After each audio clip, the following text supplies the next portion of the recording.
Hello everyone, and welcome back to another video. This is the 42nd episode of the story, where Naruto is raised by Jiraiya and Tsunade. Remember to like, share, and subscribe to the channel after watching the video. So, let us begin.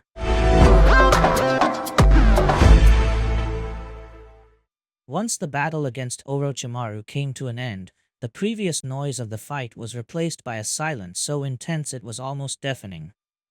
Despite the situation was pressing, the two surviving Sannin needed a moment to catch their break, and were sitting on the ground, letting their pained bodies rest, at least for a little.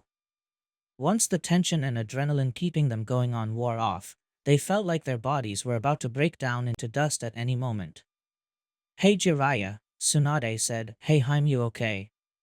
Jiraiya asked, finally breaking the silence. "Yeah. Relatively speaking," Tsunade replied. "I could use some sake right now." "You aren't carrying any, are you?" "If I had any sake, I would have drunk it myself," Jiraiya honestly replied. "Asshole.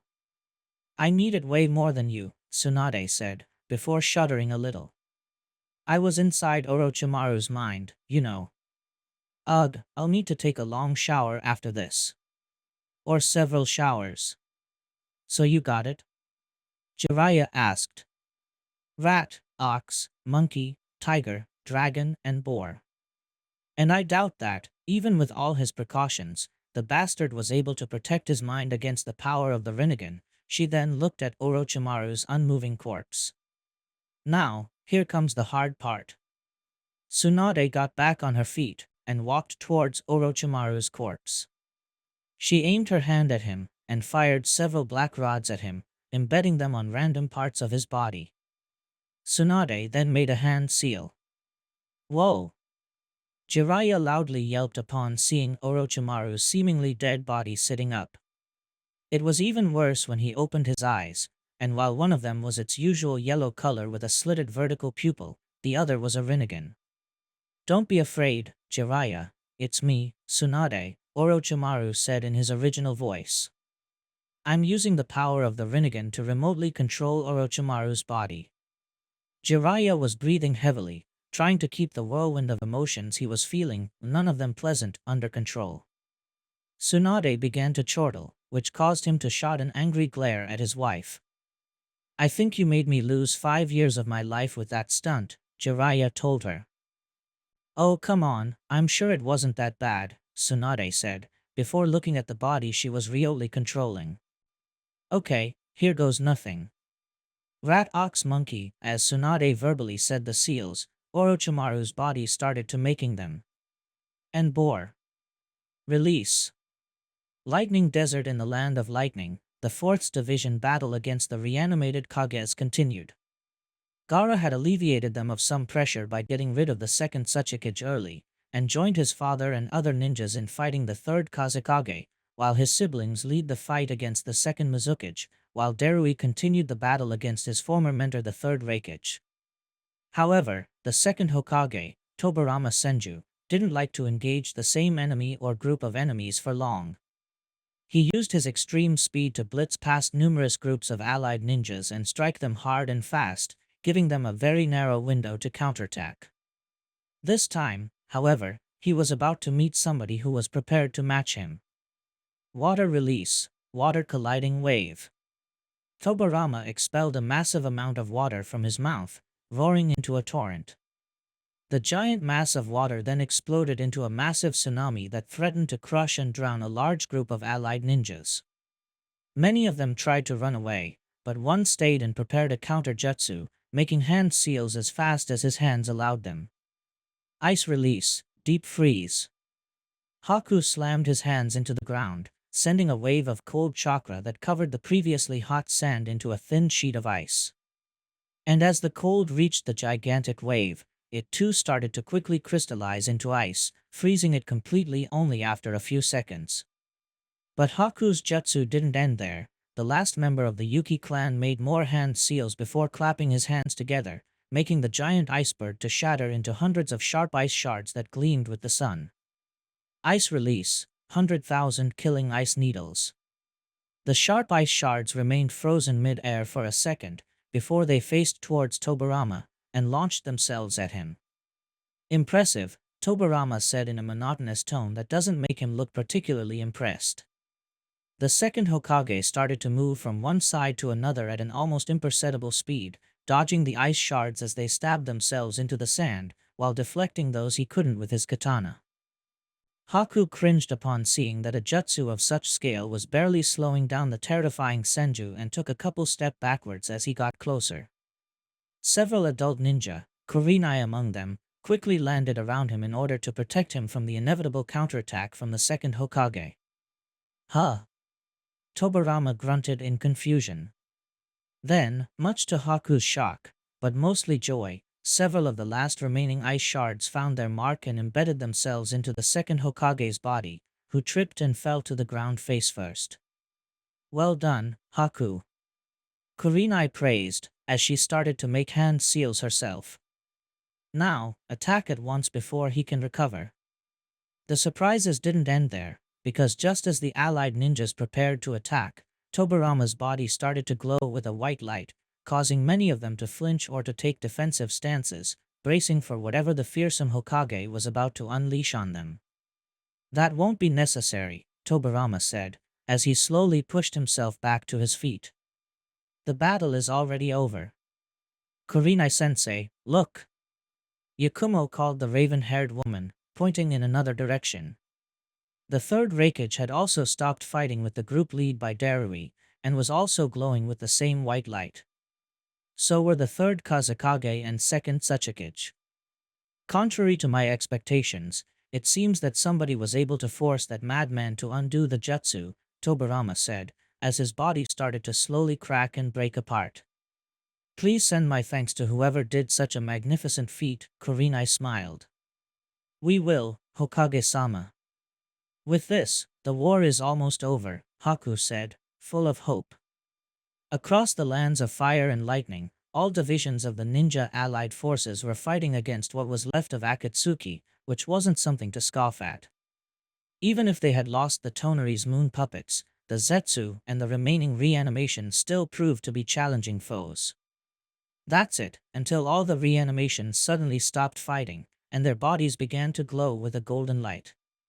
After a moment of confusion for both sides, the zombies' bodies began to fall apart, breaking down into the ash and dust that formed them, as their spirits returned to the afterlife, where they belonged, while leaving the corpse of the sacrifice used to reanimate them behind.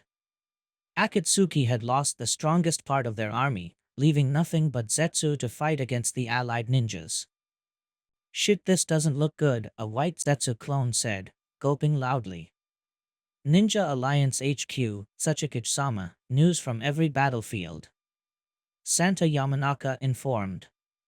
There are reports of the undead reanimations dying on their own. All of them. It seems that the Supreme Commander and Tsunade-sama not only soused in their mission of stopping Orochimaru, but they somehow even forced him to undo the jutsu, Mabui mentioned.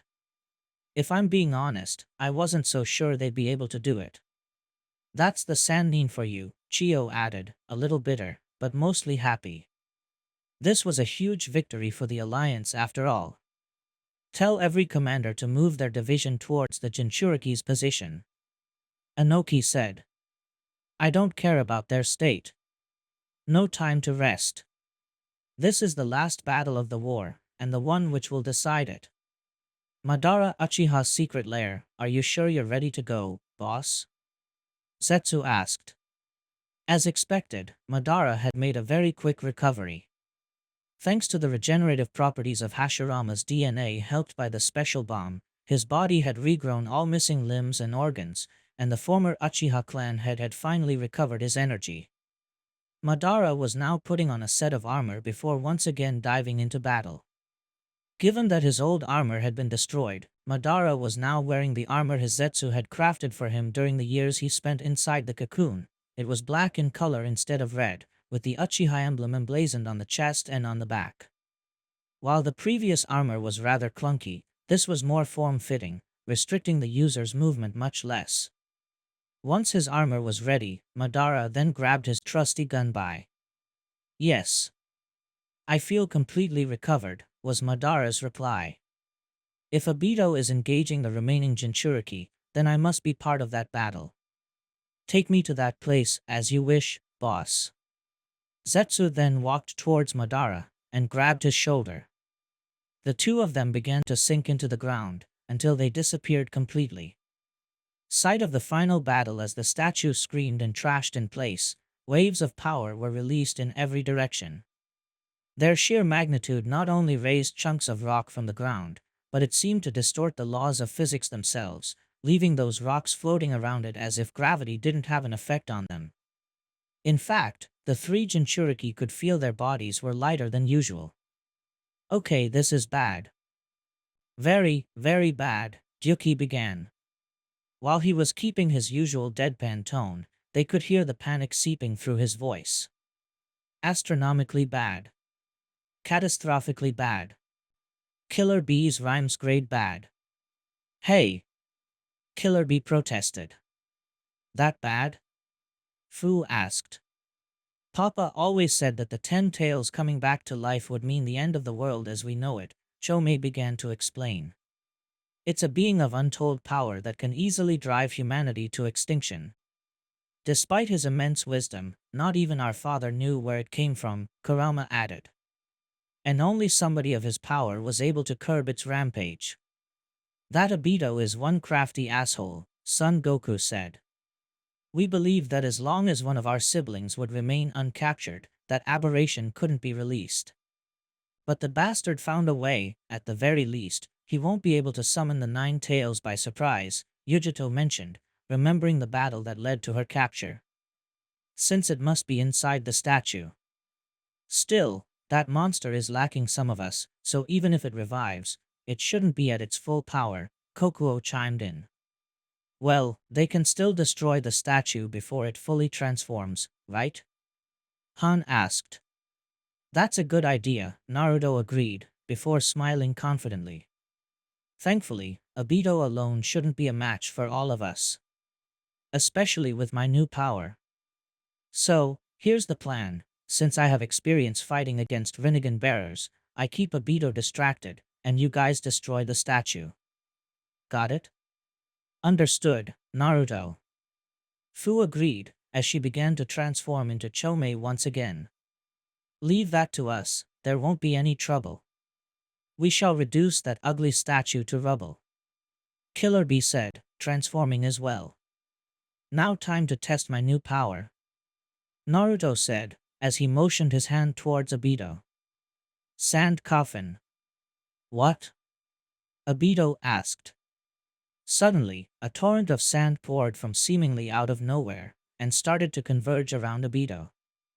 Naruto clenched his hand into a fist, and the sand rushed him in a crushing motion.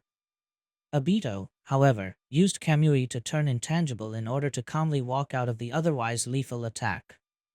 Man, I forgot how annoying that ability can be, Naruto said, as he prepared his next attack. In that case Bansho Tenin. This time, it was Obito who cast his hand towards Naruto, with the blonde feeling his body becoming weightless for a second as he was pulled towards Obito by a powerful invisible force. Naruto, however, didn't merely let Obito drag him, and created multiple arms of golden chakra in order to anchor himself to the ground. Quickly, now that Naruto is keeping that guy at bay, let's attack without delay. Killer Bee asked, as he prepared a punch. I'm way ahead of you. Fu said, diving at the statue head first. Her frontal horn glowed with chakra as it grew in size and length. Horn Buster. Obito, however, wasn't as distracted as the Kyumo ninja believed, and quickly moved to counter the two Jinchuriki's attacks. You won't harm the statue. Obito said, as he slammed his palm, glowing blue with chakra, into the ground. Sealing art, Uchiha Flame Formation. The blue fire around Obito's hands turned crimson red. The moment his hand touched the ground, said crimson fire shot in a line towards the statue, forming a circle around it, which then projected a cylindrical barrier of the same color, just as Killer Bee and Fu attacked it. Not only did they fail to break the barrier, but got burned by the weird crimson fire in return. Ouch. Oh shit.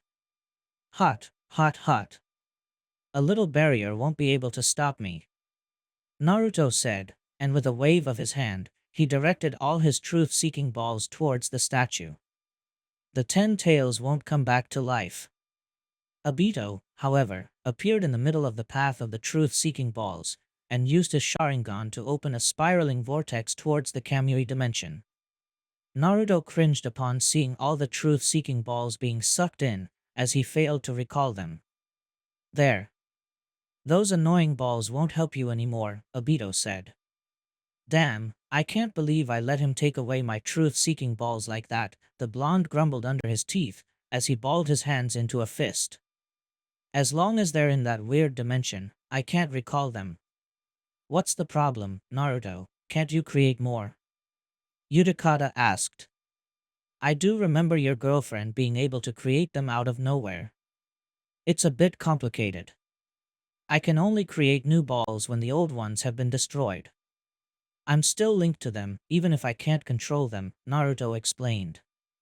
Meaning that I won't have any access to them for the time being. Guess if we're lucky and Kakashi-sensei shows up, I can ask him to let them out. That moment, Obito pulled out a scroll from underneath his robe, unfurled it, and dropped at his feet. There were many seals, with a circle made of them in the middle. Obito crouched down and started to make several hand seals. May as well throw these in too, the said, before slamming his palm into the circle of seals. 2 very large bursts of smoke happened at Obito's sides, and much to the 3 Jinchuriki's surprise, a wood golem appeared from each of them. Then, without having to be given any command, the wood golems charged forward and delivered the stunned Killer Bee and Fu a punch in their faces, making them fall to the ground with a loud booming noise, followed by a quake. Fu. Bee. Naruto shouted, before glaring back at the green giants. The hell? Wood golems? How was he able to summon them?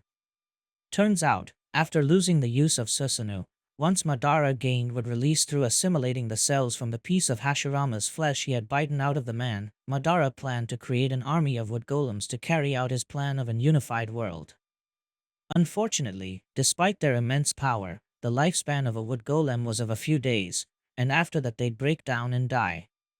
That's why Madara spent the next years perfecting a way to create wood golems with an indefinite, or at the very least, very long lifespan.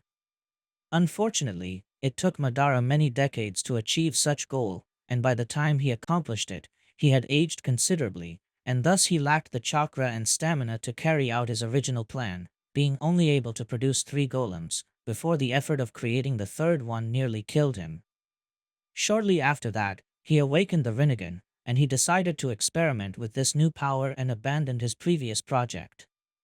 But the golems remained there, hidden underground, ready to be used whenever needed. One of the things Madara did before entering the cocoon was to give Obito a scroll that could be used to summon those golems. Obito was always reticent to summon them, believing in his own ability to carry out missions without them. Perhaps he should have used them sooner. Oh well, there was no point in mulling in the past. Tailed Beast Ball. Killer Bee fired the Spear of Destruction towards one of the golems. The wooden giant, however, managed to catch the chakra ball with its bare hands, and keep it from exploding, before, with much effort, throwing it into the sky, where it detonated safely. What the? Those things are strong enough to match a tailed beast, Gyuki stated. You won't defeat them with brute force. Naruto managed to destroy one when the first Hokage guy summoned it. Perhaps we should let Naruto deal with them, while we fight Obito? Fu suggested. Alright, I'll keep these guys busy then. Naruto said, listen, I'll tell you all you need to know about the Rinnegan's power, Kurama stated. Also, he won't be able to use Kamui, given that if he does, Naruto will be able to pull back his truth-seeking balls. Don't try to fight him in tailed beast form. His wood release will bind your chakra and leave you defenseless, Matatabi advised. That's part of how he got me and Yujito down. Plus, I'm sure the bastard has more surprises in case wood release isn't enough, Yagura added. Naruto flew above the two green colossi on a cloud of sand. He had both hands raised upwards, and with the help of 4 arms of golden chakra, Naruto prepared 2 rounds of his signature jutsu. Wind Release, Raisin Shuriken. Naruto threw the stars of wind chakra at each of the golems. However, before they could impact, the wooden dragons wrapped around their bodies breathed a stream of greenish-yellow flames at them, detonating them instantly. Then, one of the giants stepped forwards and tried to swat Naruto away with a gigantic hand slap. The blonde maneuvered the sand cloud around it, barely dodging it. Man, if one was already hard, well, no point in mopping. I know these guys aren't invincible, Naruto said, as his brain worked to come up with a good tactic to deal with his colossal opponents. Meanwhile, Killer Bee and Fu shrank from their tailed beast forms into their chakra cloaks as they passed by the giants and headed towards Obito. Killer Bee raised his hands towards him and began to summon yet another chakra sphere of destruction. Not as big as if he were fully transformed, but it would do. Tailed Beast Ball. Killer Bee once again fired his most powerful attack, with Obito not even making an attempt to block it. Was Kurama's assessment wrong, and planned to use Kamui to let it phase through him? However, Obito was about to show that he didn't need it to negate his enemy's jutsu, and raised a hand towards the incoming projectile. Gakido. Obito's hand generated a thin barrier of white light. The moment the tailed beast ball touched it, it was converted into pure chakra and absorbed into his body. Foolish, Obito said, as he drained the attack. Didn't Naruto tell you that ninjutsu is dash, boot to the face? Obito was interrupted by Fu's armored foot being slammed against his face with so much force, it produced a sonic boom, interrupting the jutsu absorption and sending him flying backwards, landing with a painful thud. Try absorbing that, dumbass. Fu taunted. While Obito was still on the ground, Killer Bee prepared to attack before he could get up. He rushed with 2 of his short swords on each hand, and several on his chakra tentacles. He jumped into the air, and threw several of his swords at him. Despite the force behind Fu's kick, Obito could still move, the regeneration provided by his Zetsu body parts already kicking in. Shaking off the considerable pain, the fallen Uchiha rolled to the side just as the sword stabbed on the spot he had been a second ago. Upon landing, Killer Bee grabbed his swords and dashed towards him, while Fu flew from one of his flanks and morphed one of her arms into a blade shaped like the one of a mantis. The Uchiha jumped to his feet and spread both arms each in the direction of each attacker.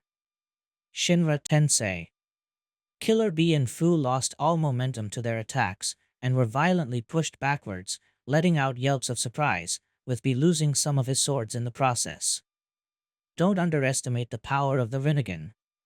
You're the one who underestimate the power of my sick rhymes.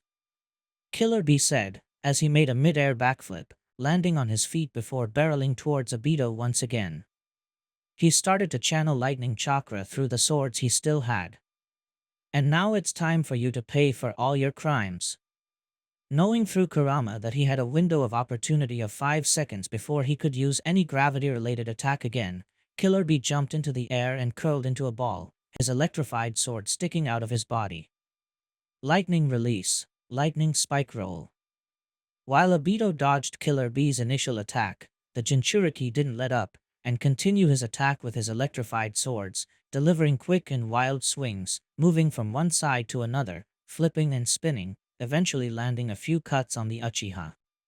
However, as expected, the 5 seconds quickly passed, and Obito prepared to use the Deva Path's abilities.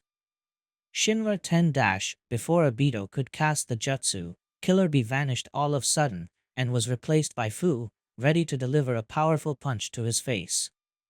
Say. Both ninja were blown away backwards, Fu by Obito's attack, and Obito because Fu's fist managed to connect his face. While she was blown away before all of the punch's force could be released, she still managed to land a solid hit.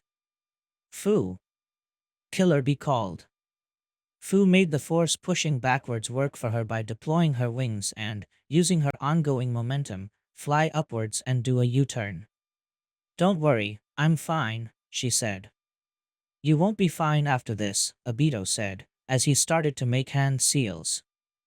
Wood release, deep forest emergence. The earth started to rumble, as large wooden roots broke off the ground surface and quickly lashed at the two Jinchuriki. However, rather than being forced into the defensive, the two Jinchuriki chose to actively fight against the attacking weeds. Fu turned her arms into blades shaped like the jaws of a stag beetle, and used them to slash the offending vines, while Killer Bee dashed around them, delivering precise cuts with his lightning-infused blades. Your attacks are weak, your moves are the same, Killer Bee rapped. Do you plan to catch us with something so lame? I don't need to catch you. Obito angrily replied, as he started making hand seals. I only need to keep you distracted until the 10 Tails is reborn. Then all I have to do is feed you to it. Fire release, Great Fireball Jutsu. Obito breathed an admittedly large fireball that flew towards the two Jinchuriki, which burned so hot it left a trail of scorched earth underneath. Fu, however, wasn't intimidated, and made some hand seals of her own. Water release, Great Waterfall Jutsu. Fu expelled a large amount of water from her mouth, moving forward with the force of a torrent. The two elemental forces clashed, the fireball quickly overwhelmed by the power of Fu's watery attack. Before the attack could reach Obito, the Uchiha leaped into the air, and began to jump around using the floating boulders as stepping stones. He's right. He might not be strong enough to beat us, but he's doing a good job stalling us. Fu thought, a little panicked. Her eyes drifted towards the statue, hidden behind the crimson barrier. I can feel that thing growing stronger with every second. We need to finish this as soon as possible. While Killer Bee and Fu dealt with Obito, Naruto was fighting the two wood golems as well as he could. While the golems were very big, Naruto moved faster, so he thought to use that as his main advantage. Not to mention being able to fly thanks to Shikaku's chakra. Hey, Naruto, I think you might want to use the tailed beast form, Kurama suggested. You said Hashirama used these to fight tailed beasts and Madara's Susanoo, right? Naruto asked. If I do that, then I'll be at a disadvantage. I'll do better fighting as a human. We can see your logic, but in this case it might be better if you change forms, Han said, as he winced by how narrowly Naruto avoided a hand slap from a giant. It would be easier if you fought to their level. I think Naruto might be onto something. Just look how easily those monsters took down his friends when they were transformed, Yagura chimed in. They hit hard, but a big enemy is also a big target. Heh, nice to see that somebody gets me, Naruto said out. He started to make hand seals. So, focused attacks won't work, let's see how wide area attacks do then. Lava release, Scorching Rocks Jutsu. Naruto expelled a multitude of large projectiles made of molten rocks from his mouth. The dragons wrapped around the golems' bodies reacted as expected, breathing greenish-yellow fire at the incoming attack. They managed to neutralize about half the lava missiles, while the other half found their marks and hit the golems. Naruto could hear a sizzing sound as the molten rocks ate through the golem's wooden limbs and body, but sadly, it wasn't enough to cause significant damage. Then, the golems decided it was their turn to attack. Each of them cast one hand towards Naruto, who felt a chill down his spine as multiple spikes started to grow from them. Shit, this looks awful. Naruto said with a loud gulp. Naruto-kun, use my chakra to counter that attack. Kokuo suggested. Nice idea. You might not have my armor, but this jutsu should do just fine, Han said, as he told Naruto what he needed to do. Naruto made the hand seals, and with Han's help, he molded the chakra the way he was told. Boil release, Skilled Mist Jutsu. Just as the golems fired a barrage of wooden stakes at him, Naruto exhaled a huge cloud of corrosive mist towards them. The moment the storm of spikes entered the cloud, they quickly burned away, disappearing before even reaching the end of the cloud. Naruto poured more chakra into the attack, both to make the corrosive cloud stronger and to push it faster towards the golems. The golems, however, weren't going to just stand there and take it. The two of them clapped their hands once, producing such a powerful shockwave it pushed the cloud back, while also sending Naruto flying backwards. The blonde screamed as he spiraled down to the ground below. Fortunately, a cloud of sand formed below him, breaking the fall, while lifting him upwards. "And you're welcome," Shikaku said, giggling a little. "Ha! Nice save, Shikaku," Naruto told the Tanuki. "We told you we'd have your back, didn't you?" Utakata asked. "Naruto. You okay?" Kurama asked. "I'll live," Naruto replied. "Though not for long if I have to endure another thunderclap from hell like that. Much less two. Hey, Naruto. Why don't you try me in Han's combo?" Rashi suggested. "It would roast those golems really good really fast." "I can attest to that. I would try it if there was just one golem, but with two, they can cover each other," Naruto replied. "Naruto, you're trying to defeat the two of them at once, because one won't let you focus on the other," Isabu calmly said. "But you don't need to take them out permanently. Try to keep one's attention away from you while you deal with the other." "Guess that could work, but what could I dash?" Naruto was about to ask, as an idea dawned upon him. A grin spread across his face. "I think I have the perfect way to do that. Thanks, Isabu." Once again, Naruto maneuvered his sand cloud towards one of the golems, flying around it like an annoying insect, hoping to get a reaction. Reaction that it came in the form of another gigantic hand swat, something Naruto was expecting. He quickly jumped out of the cloud, landing on the giant's hand. Naruto then slapped the giant's hand. Coral palm. The moment Naruto's hand touched the wooden surface, a coral formation appeared and started to spread around it. Naruto then slid down the giant's body and right leg, creating more spots where coral appeared and started to spread. While unnoticeable at first, the coral quickly spread around the golem's right side of its body, slowly but surely impairing his movements. As Naruto touched the ground and ran away in the opposite direction, the golem's attention shifted from Naruto to the coral and tried to break it with its other hand. The other golem, however, continued to chase Naruto. The blonde quickly created another cloud of sand to avoid being crushed under the giant's steps. "Ingenious idea, Naruto," Yugura praised. "But that jutsu won't be enough to incapacitate a creature the size of that golem. He will be able to get rid of the coral in less than a minute." "No, but less than a minute is all what Naruto needs," Yujito said, smiling and nodding, realizing what the Konoha ninja was going to do. Naruto turned towards the incoming wooden giant and smirked. "Rashi, Han, pay attention, because you guys are going to love this," Naruto mentally said, as he prepared his next attack. Naruto created several arms of golden chakra and used them to form two Raisin Shuriken, one at each of his sides. However, rather than their usual look, one Raisin Shuriken was crimson red with black edges, and the other was pure white. Both of them were releasing so much heat, the air around Naruto appeared distorted. The blonde wasn't perturbed, though. "First, let's get rid of that annoyance," Naruto said, looking at the serpentine dragon wrapped around the golem's body, as he started to make hand seals. "Fire release, mouse hairball." Naruto exhaled a large, blue, mouse-shaped fireball from his mouth, which flew towards the serpentine dragon. Said dragon opened its jaws once again, releasing a stream of greenish-yellow flames. However, the large blue fireball then split into dozens of smaller ones, which flew around the stream of fire and homed into the dragon's head, blasting it to ashes. "Clever use of my jutsu, Naruto," Yujito praised. "Heh, thanks.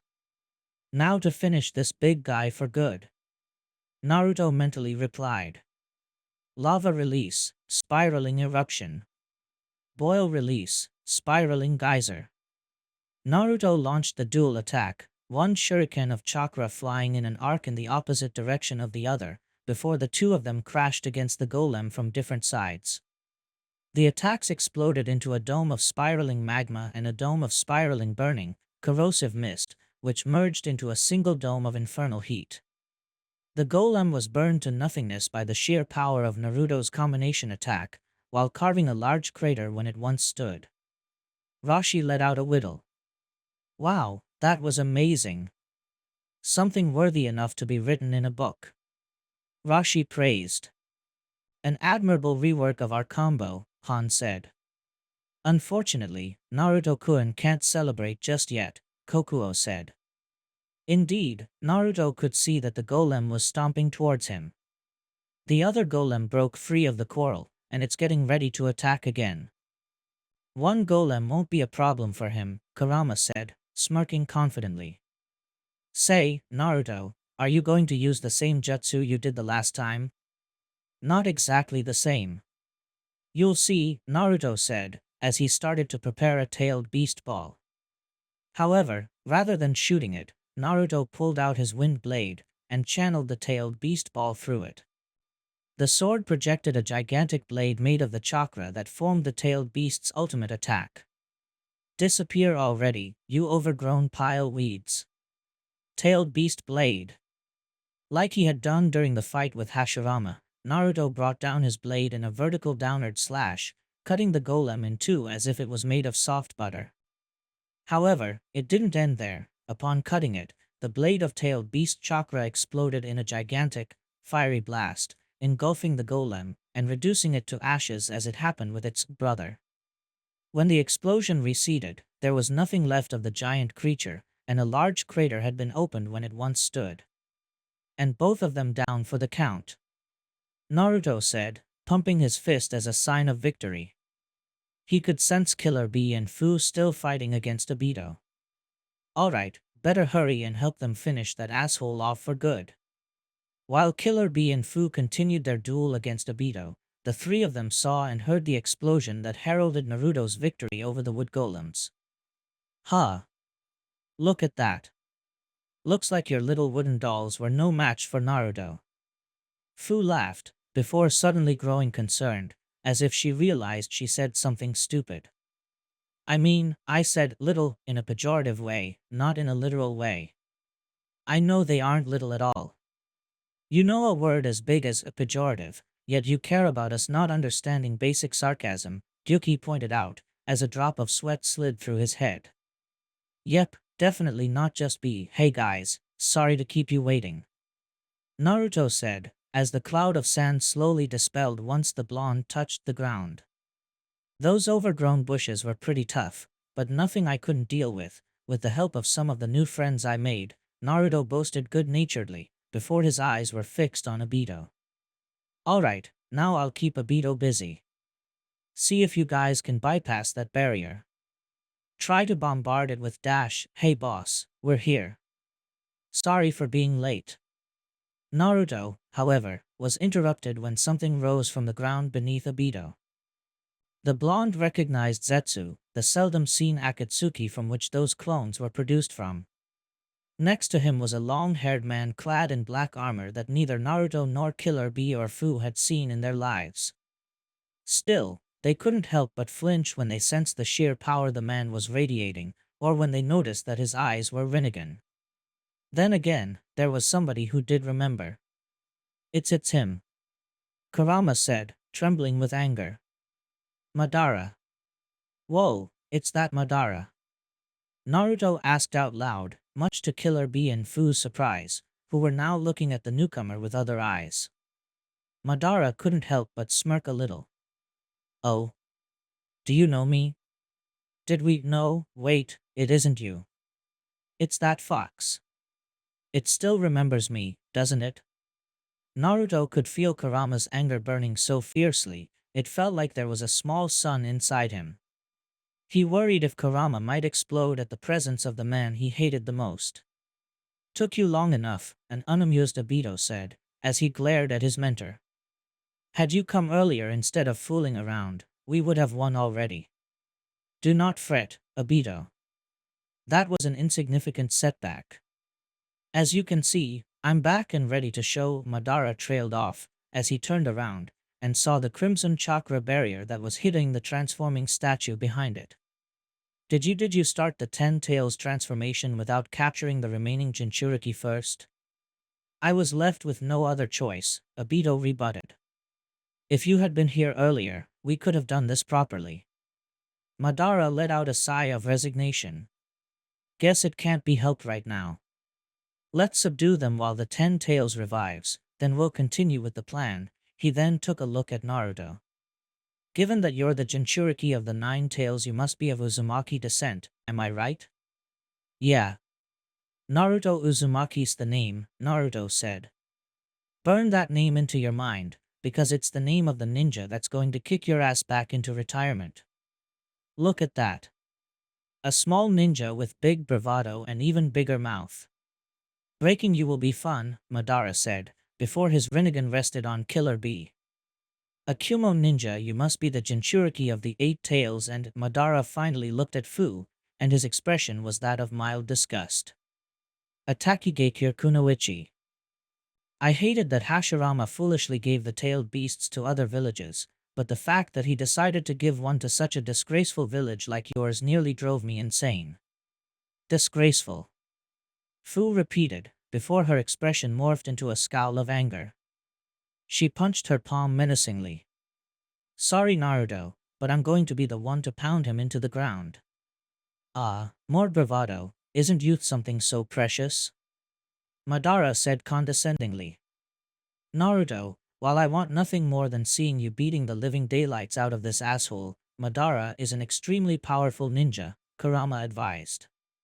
Plus, just like the old man said, he has the Rinnegan. Which means that he must have wood release as well. As he stands right now, Madara Uchiha is currently the most powerful ninja who ever lived. Plus, he isn't even alone. He has Obito and that Zetsu creature to help him, Madatabi added. Naruto, however, was feeling confident. Don't worry guys, we have reinforcements of our own as well. Then, as if on cue, Madara's attention was drawn elsewhere, as he sensed a new chakra signature coming their way. A very powerful chakra signature that for some reason felt strangely familiar to the former Uchiha clan head. And then, she appeared. Flying high into the sky, covered in a shroud of flame-like lavender chakra, was no other than Hinata Hyuga. Obito frowned, while Naruto and Fu grew visibly excited, and while Killer Bee didn't know who this girl was, his fellow Jinchuriki's reaction eased him into smiling. In no time, Hinata landed close to the three Jinchuriki, and went quickly to greet them. Hinata, Naruto said, so excited he didn't even use the usual honorific reserved for her. You're here. Sky sister.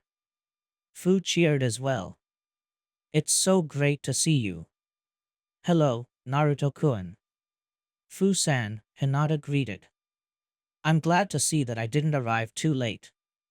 You didn't. In fact, you arrived just in time, Naruto assured her. Hinata nodded, and then looked at the one person she didn't know, the Kumo ninja that wore sunglasses. She walked towards him, and bowed before him politely. Hello. I don't think we know each other. My name's Hinata Hyuga. It's a pleasure to meet you. Hey there, the name's Killer Bee, and I'm also a Jinchuriki as you can see. So, you're the girlfriend number 9 told me so much about. Once this is over, we should all hang out. Killer Bee rapped. I'll be honored to, Hinata replied. Hey, as much as I'd like to see you here, how did you know we were here? Naruto asked. Hanabi-chan told me. We can talk to each other through long distances thanks to the 6 paths chakra we both possess. She told me how the second division was almost annihilated, Hinata said, before her expression hardened, and pointed at Madara. By him. That shocked the 3 Jinchuriki. Did Madara nearly wiped out a division of thousands of ninja, all by himself? The massacre of that division guy-sensei, it was you? Naruto asked, his chakra cloak flaring with his anger. Madara's expression remained unchanged. Yes, it was me. and I would have wiped them out completely if it wasn't for that man and his self-sacrificing jutsu. They proved to be mostly unworthy adversaries. Even the two Uchihas. Even the girl with the wood release dash, Kaida. Naruto shouted, worrying and anger growing bigger. If you did something to her or Hagane, I swear dash, Hinata, however, placed a hand on Naruto. Don't worry, Naruto-kun. Hanabi-chan told me that your siblings are okay. So are Sasuke-kun, Itachi-san and Niji-Nizan and his teammates. That managed to calm Naruto down, but only a little. Madara's eyes now rested on Hinata. So, I presume that you're the older sister of that Hyuga little girl with the Tensigen, aren't you? He asked, chuckling a little. Yes, you appear to be older and more experienced. You should have a much better hang on that power of yours than her. Perhaps you'll offer a better dance. Hinata, forget about that guy. We need to destroy the statue before it transforms into the 10 tails. Fu urged. Obito hid it behind that barrier. Try to break it with your black ball thingies. Number 7's right, these guys don't matter, go and make sure that barrier shatters. Killer Bee agreed. Hinata nodded, and after making the required hand seals, she summoned no less than 8 truth-seeking balls, much to the Jinchuriki's surprise. With a hand motion, she directed the black orbs towards the barrier. And Obito can't use his Kamui to send them to his pocket dimension like he did with mine, Naruto thought, as his mouth curved into a grin of satisfaction. Or else he'll allow me to recall mine. The moment Hinata's truth-seeking balls moved, Madara immediately activated his Susanoo, reaching the humanoid form. A sword appeared in one of its hands, and it moved to swat away the black orbs. However, rather than the orbs simply breaking through the sword, it was the sword who deflected the orbs away. What? Hinata asked in shock. How? Wait, Naruto said, as he narrowed his eyes. He could feel that Madara's chakra had changed, as so did his appearance. He now had green marks on his forehead and around his eyes. The exact same marks Rin and Hashirama had when they used Sage Mode. The hell? You have Sage Mode too? How? Fu asked. Do you really think I'd have a hard time learning such a simple skill? Madara mockingly asked, as his Susanoo started to vanish. He made a single-hand seal. Now, this is a jutsu I was unable to try against the Ninja Alliance, but your little group will make for a fine test. Limbo, Border Jail. Naruto and Hinata's eyes widened, and fast as lightning, they moved forward, placing themselves between the other 2 Jinchuriki and the 2 rogue Uchiha and their plant man servant. There was a clashing noise, and much to Killer Bee and Fu's confusion, it appeared as if Naruto and Hinata were struggling to keep in place an invisible enemy each. Obito appeared to have trouble following what was going on as well. What are you guys doing? Fu asked. Despite her Sage Mode, she couldn't sense any chakra in front of Naruto and Hinata. Naruto-kun, can you see them too? Hinata asked. No, but I can sense them. Naruto replied, before, fast as lightning, pulling out his wind blade and use it to eviscerate whatever invisible enemy Madara had summoned. Hinata followed suit, delivering a devastating combo of lightning-enhanced palm strikes. Madara scowled. The girl can see the Limbo clones, even if it should be impossible. Probably because of that Tensigen of hers, Madara wondered, before his eyes rested on Naruto. And the Uzumaki boy, yes, it's unmistakable, he has 6 paths chakra as well. But how? Guys, stay close to us. We'll protect you from those invisible clones. Naruto told his fellow Jinchuriki. It won't be necessary, Madara said, taking a step forward. Given that you prove to be the biggest threats, I shall take on you personally. Obito, Zetsu, deal with the other 2 Jinchuriki. Wood release, nativity of a world of trees. The earth started to rumble once again, as multiple cracks opened across the battlefield, caused by many gigantic wooden roots shooting from underground, spreading everywhere, covering the barren land with trees once again.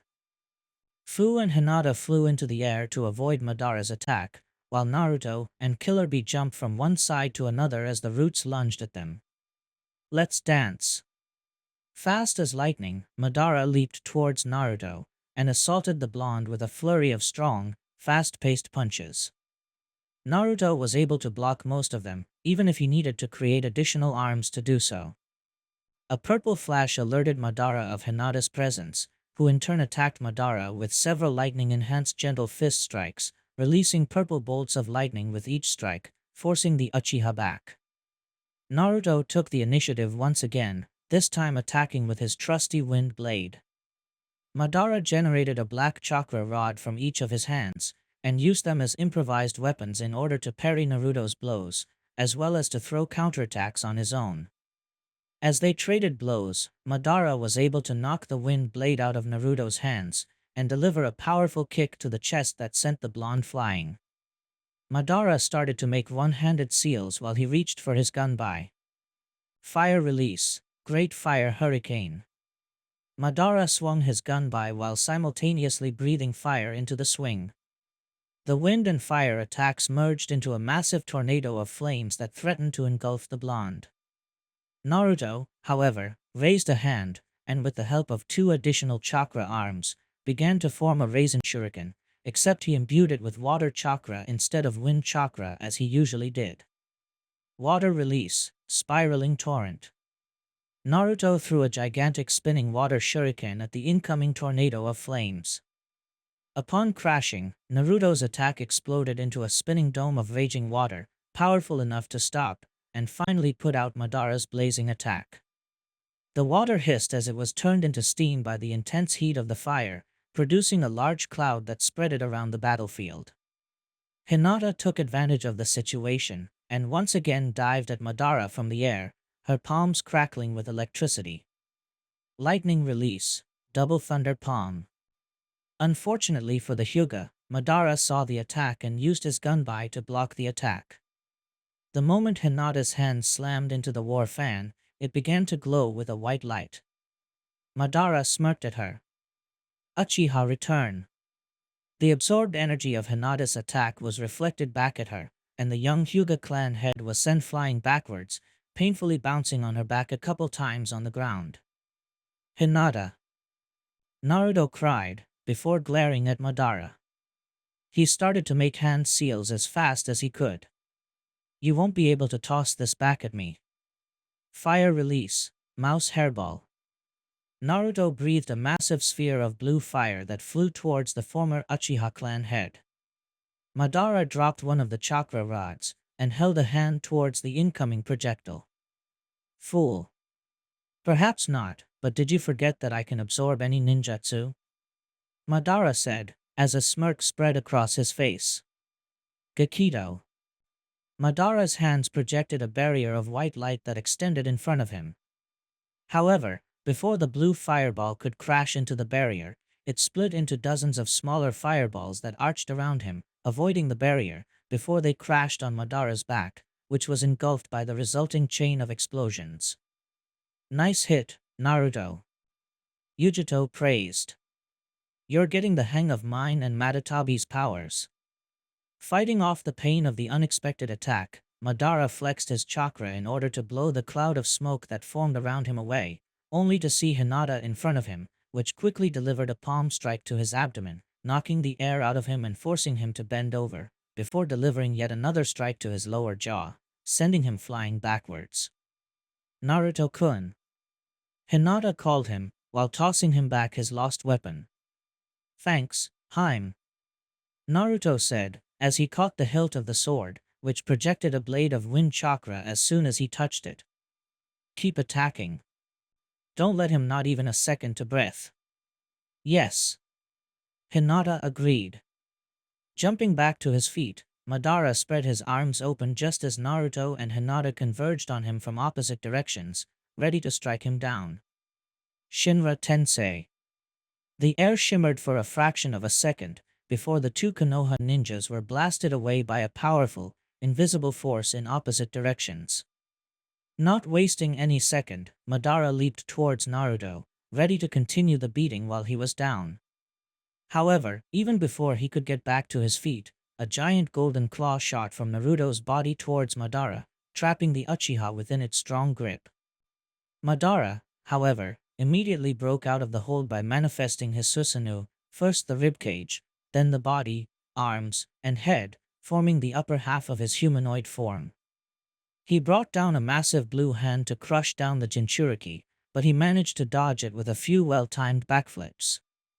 Lightning release, twin lion fists.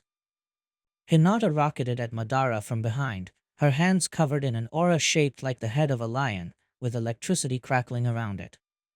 The Hyuga clan head slammed one of her lion fists onto the back of Madara's Susanoo, causing a crack and making the whole construct shiver. Madara glared at Hinata, and before she could deliver another strike, the Susanoo used one of its extra arms to swat her backwards. While she was hit hard and the strike hurt, Hinata managed to stop herself mid-air, and started to make hand seals, while her truth-seeking ball started to spin in a circle in front of her. Amethyst will reincarnation explosion. The spinning black orbs merged into a single sphere of purple light, which exploded into a storm of lightning bolts that shot forward. Madara's Susanoo was pelted by a rain of powerful lavender bolts that began to chip away pieces of his Susanoo. Madara's eyes flashed for a second, and his Susanoo not only regenerated, but it reached the perfect form. Naruto and Hinata, however, weren't intimidated. Naruto exploded into a mass of golden light that took the shape of Kurama, with him floating inside his head, while Hinata's avatar of Kalika grew out of her body, leaving the Hyuga floating inside its head just like Naruto. Naruto and Hinata took a moment to notice the chakra avatar the other was able to manifest. "I see that your time on that island was well spent, Naruto-kun," Hinata said, smiling at her boyfriend. "I could tell the same about you and the moon, Haim," Naruto replied, returning her smile. "Leave that for later, lovebirds." Madara. "Focus on Madara," an annoyed Kurama urged. "You are powerful for two so young, but you're still beneath me," Madara said, as his Susanoo unsheathed the katana. "Neither the Nine Tails nor that four-armed avatar is something that I haven't beaten before. And that was before gaining the Rinnegan and Sage mode. Did you beat the two of them together?" Naruto asked. "No, but I'm always willing to welcome new challenges," Madara said, as his Susanoo held his free hand open, generating several shards of blue chakra. Yagata Magatama. With a wide swing of its arm, Madara's Susanoo launched the barrage of Magatama-shaped projectiles at Naruto. Too big to dodge them, Naruto used his chakra tails to deflect them away. He was unable to swat all of them away, with some finding their marks, exploding upon touching the avatar of golden chakra.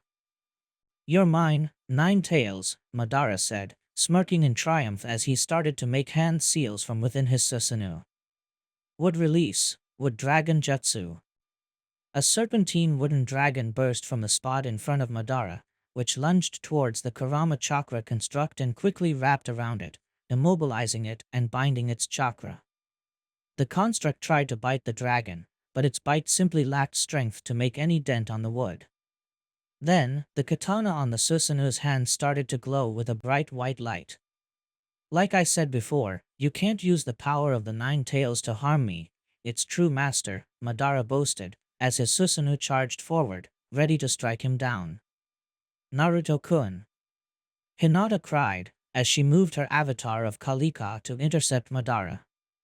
Just as the Susanoo brought its katana down, the avatar of Kalika got in the middle, and used its two upper arms to block the blade with its hands.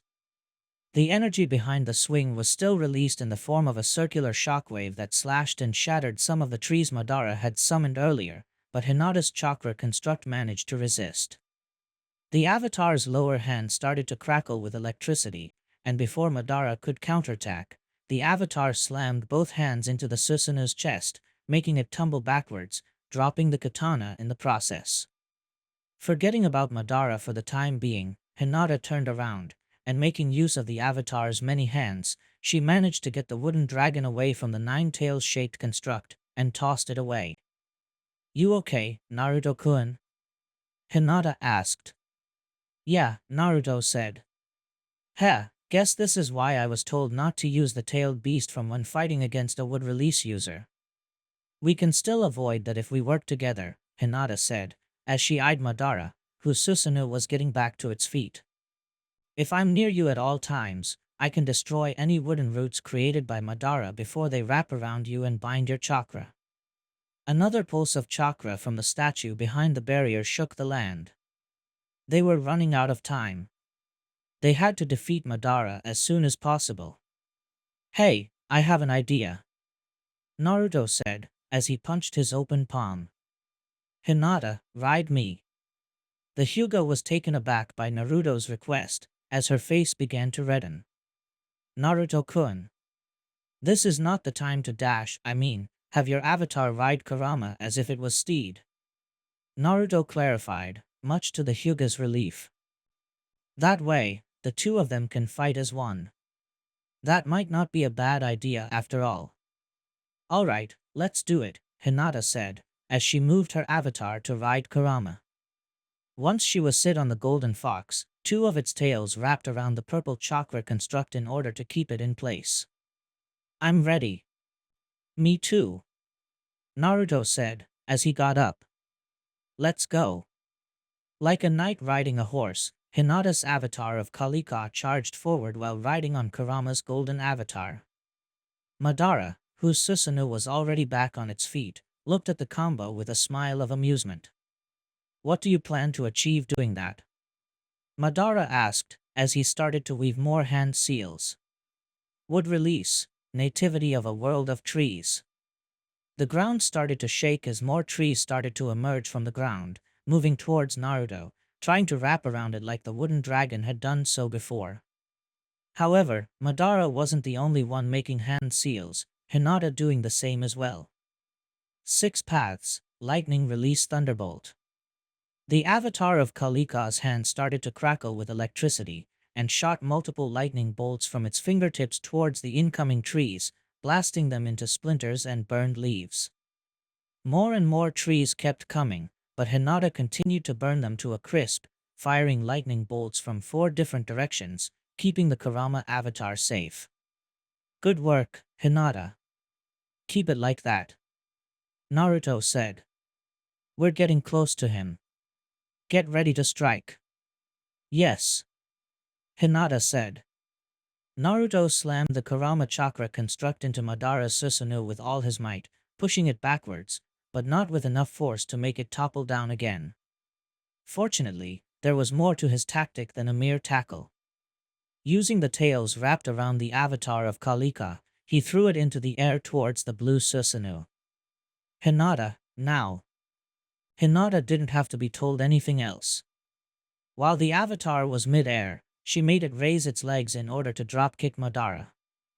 And indeed, the moment its feet smashed against the tumbling Susanoo, it was pushed backwards, making it land on its back, producing a thundering, earth-shaking boom. The avatar of Kalika also had a similar effect when its feet touched the ground as well. Madara is out for the count, Hinata said, before her eyes moved towards the crimson barrier. Naruto, do it now. Naruto nodded, and began to prepare the biggest tailed beast ball he could. He knew he had the power to blast that thing into nothingness. While Naruto prepared to finish the statue off and Hinata kept Madara busy, Killer Bee and Fu also were on the verge of finishing their fight against Obito and Zetsu. While Fu engaged Obito, Killer Bee was dealing with his main minion. And while the former fight was more or less even, let's say that the dual plant creature was having a less than ideal time against the Kumo Jinchuriki. Stay away from me, you freak, the white half say, as he nervously weaved hand seals. Would release, underground roots jutsu. Multiple roots emerged from underground in an attempt to subdue the Kumogakure ninja, but Killer Bee easily cut them off with his lightning-enhanced shot swords while he advanced towards the Akatsuki member. Is this all what you can do, Tuxman some weed? If that's the case, you better concede, Killer Bee said. And stop with the damn rhyming. Black Zetsu complained, as he made more hand seals. Wind release, break trough. Zetsu blew a powerful gust of wind at Killer Bee, but once again, the Kumo Jinchuriki's speed proved to be too much for the plant being and easily dodged the attack while getting even closer to him. You think that some breeze is enough to beat my thunder? Fool, fighting me to begin with was your biggest blunder. Killer Bee said, as his whole body crackled with electricity. Now get ready, this is a move only my brother can withstand. It's going to be awesome, it's going to be grand. Thunder Lariat. Killer Bee charged at Zetsu at, fittingly, lightning-fast speed. Still the plant-like Bane was able to quickly sink underground, dodging the attack at the last minute. There's no way we can beat this man, the white half whimpered. Agreed. Let's stand back and bide our time. We won't be of any use to Obito and Madara-sama if we die, the black half said, as the dual being sunk into the ground completely. So, the walking plant flees at the sight of my awesome power. All that chump could do was cower. Killer Bee rapped, sounded a little disappointed to see his opponent leaving the fight like that. Oh well, it's not that there weren't enemies left to fight. He looked at Fu, still engaged in a fight with Obito. Decisions. Should I help number 7 with the other guy with the wood, or should I go for the statue and break it for good? Fu seems to be doing well against Obito, so you should better go for the statue, Yuki suggested. Naruto and Hinata should be keeping Madara busy, meaning that you should have a clear shot to destroy it. It's decided, then. In that case I'd better dash, boom. Needless to say, Killer Bee was stunned by the massive explosion that came from the spot where Naruto and Hinata were fighting against Madara. More specifically, the spot where the barrier holding the statue was. Needless to say, both Fu and Obito also stopped their fight in order to gawk at the huge pillar of red chakra that shot into the sky. Once the pillar receded, there was nothing but a large, thick cloud of dust in its place. Hey, looks like number 9 did it before me. Not that it bothers me, it fills me with glee. Killer Bee cheered. I can no longer sense the statue's chakra. I think Naruto did it. Fu said, sounding hopeful, before a realization dawned upon her. No, wait a minute, that explosion didn't feel like Naruto's chakra. In fact, it felt like a loud, high-pitched roar, more like a screech filled the air. From the cloud of dust, a large single red dot of light could be seen. Wind started to blow from within the cloud, blowing it away, revealing what was inside it. A titanic creature, probably 400 meters in height, its skin dull brown in color. It had a bulb-like body, with long arms ended in claw-like fingers. It had no lower body, with 10 tails as long as its body growing where the legs should be. There were many spike-like protrusions growing from its back, the bigger one looking like a conical conch shell. It had an oval-shaped head that was connected to the body without anything resembling a neck. The head had a huge mouth filled with rows of sharp teeth. Above the mouth was a massive, single red eye that looked like a Sharingan with 9 tomo around it. Fu paled. Killer Bee watched in horror. Obito smirked. Your time is over. Marvel and despair at the sight of the creature that will be both your end and the harbinger of a new, better world. Obito boasted. The 10 tails. The newly reborn 10 tails let out another roar as if to emphasize Obito's introduction. For the past few weeks, the Hokage's office had been vacant. While the administrative staff continued work as usual without Jiraiya and most of the ninja personnel, none of them ever thought in using the office reserved for Konoha's highest commander. Then, a burst of smoke happened seemingly spontaneously, and the office wasn't vacant anymore, as from the smoke emerged Jiraiya and Tsunade. Good, we're here, Jiraiya said, as he moved towards the desk and started to look for something inside the drawers. Okay, where is that thing? Too bad we didn't think of telling the Toads to create a gateway to the Allied Ninja Forces HQ, Tsunade said, as she rubbed her arms while Jiraiya looked for whatever item he was trying to find. We're going to take a lot of time to reach Naruto. Shortly after Orochimaru's final defeat, Jiraiya was again contacted by Kosuke.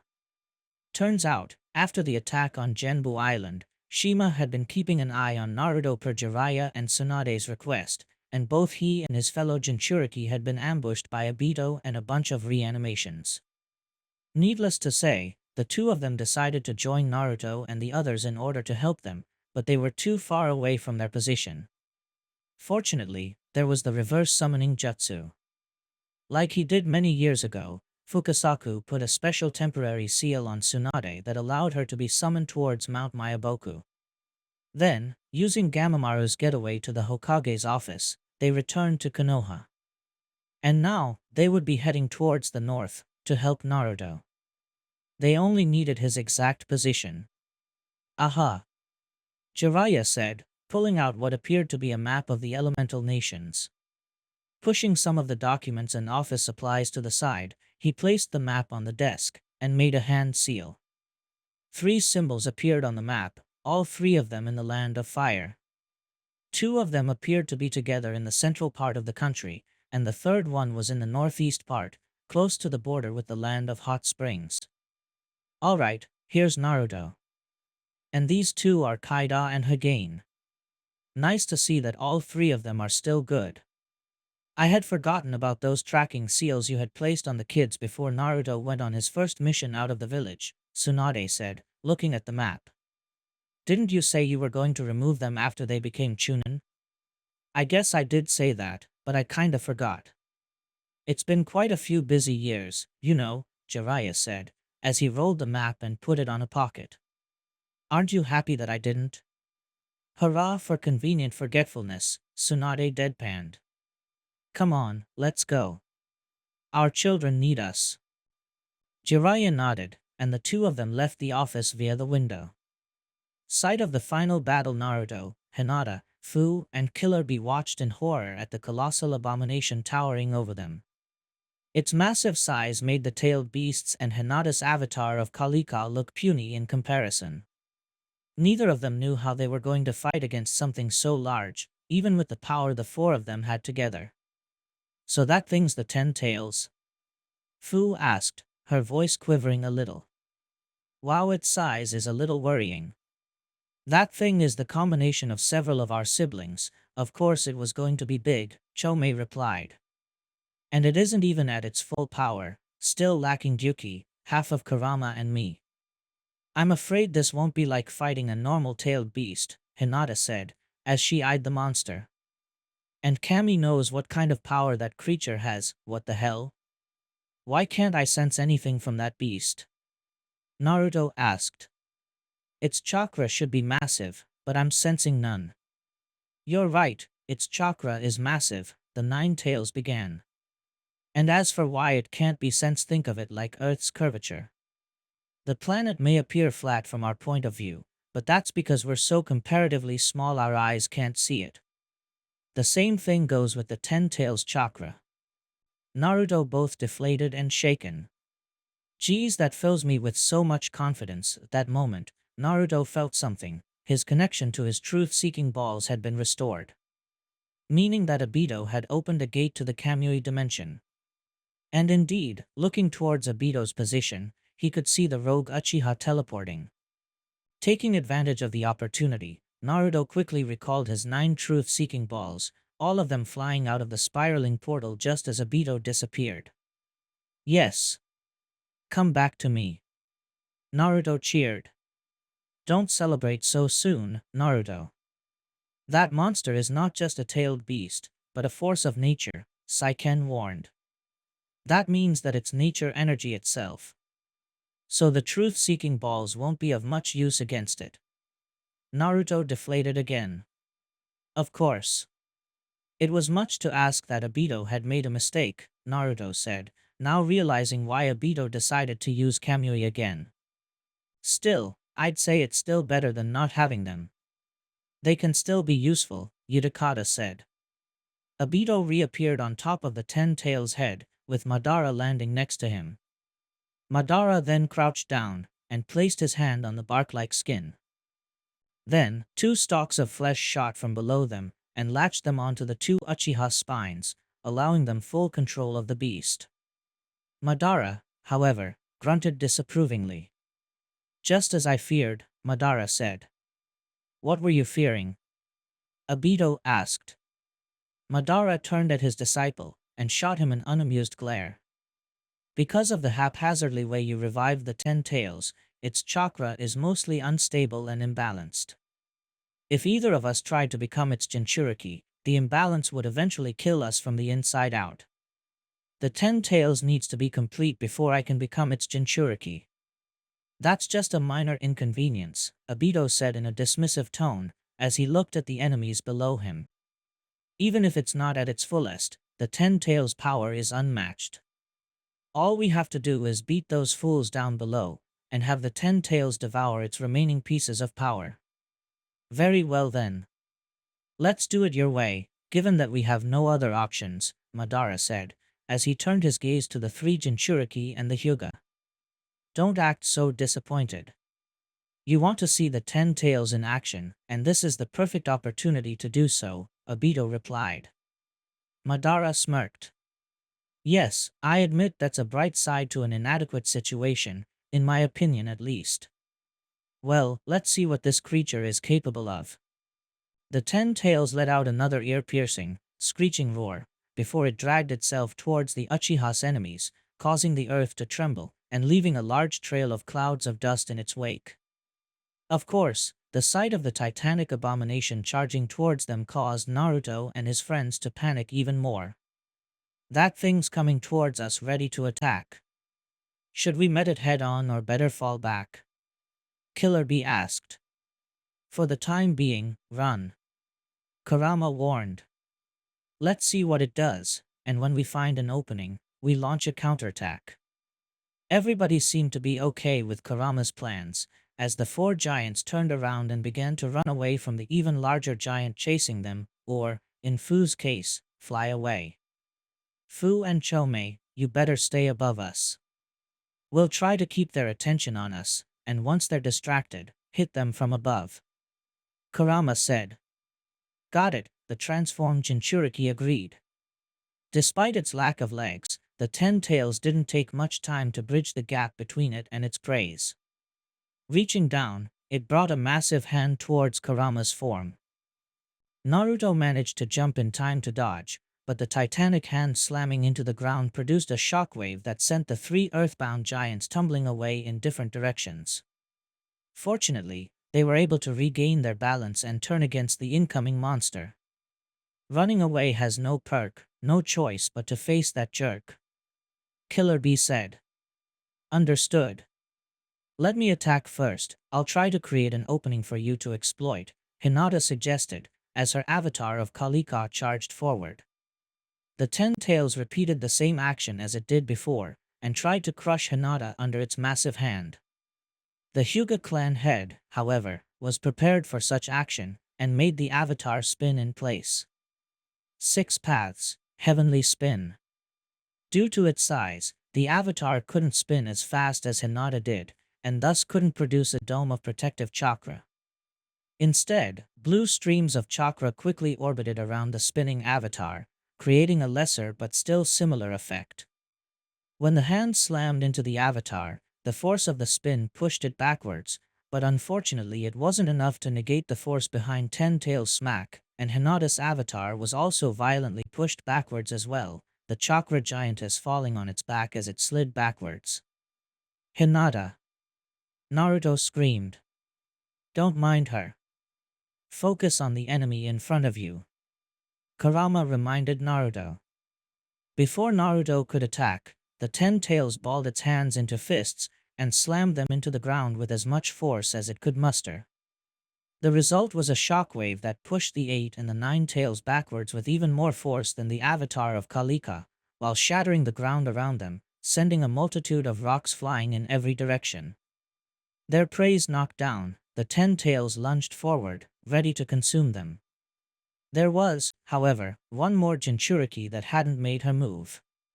Taking advantage of the fact that it wasn't paying attention to her, Fu dived towards the titanic abomination headfirst. "Horn Buster!" Fu's frontal horn glowed with a green aura and doubled in size and length, ready to gore both the 10 tails and the 2 Uchihas riding its head.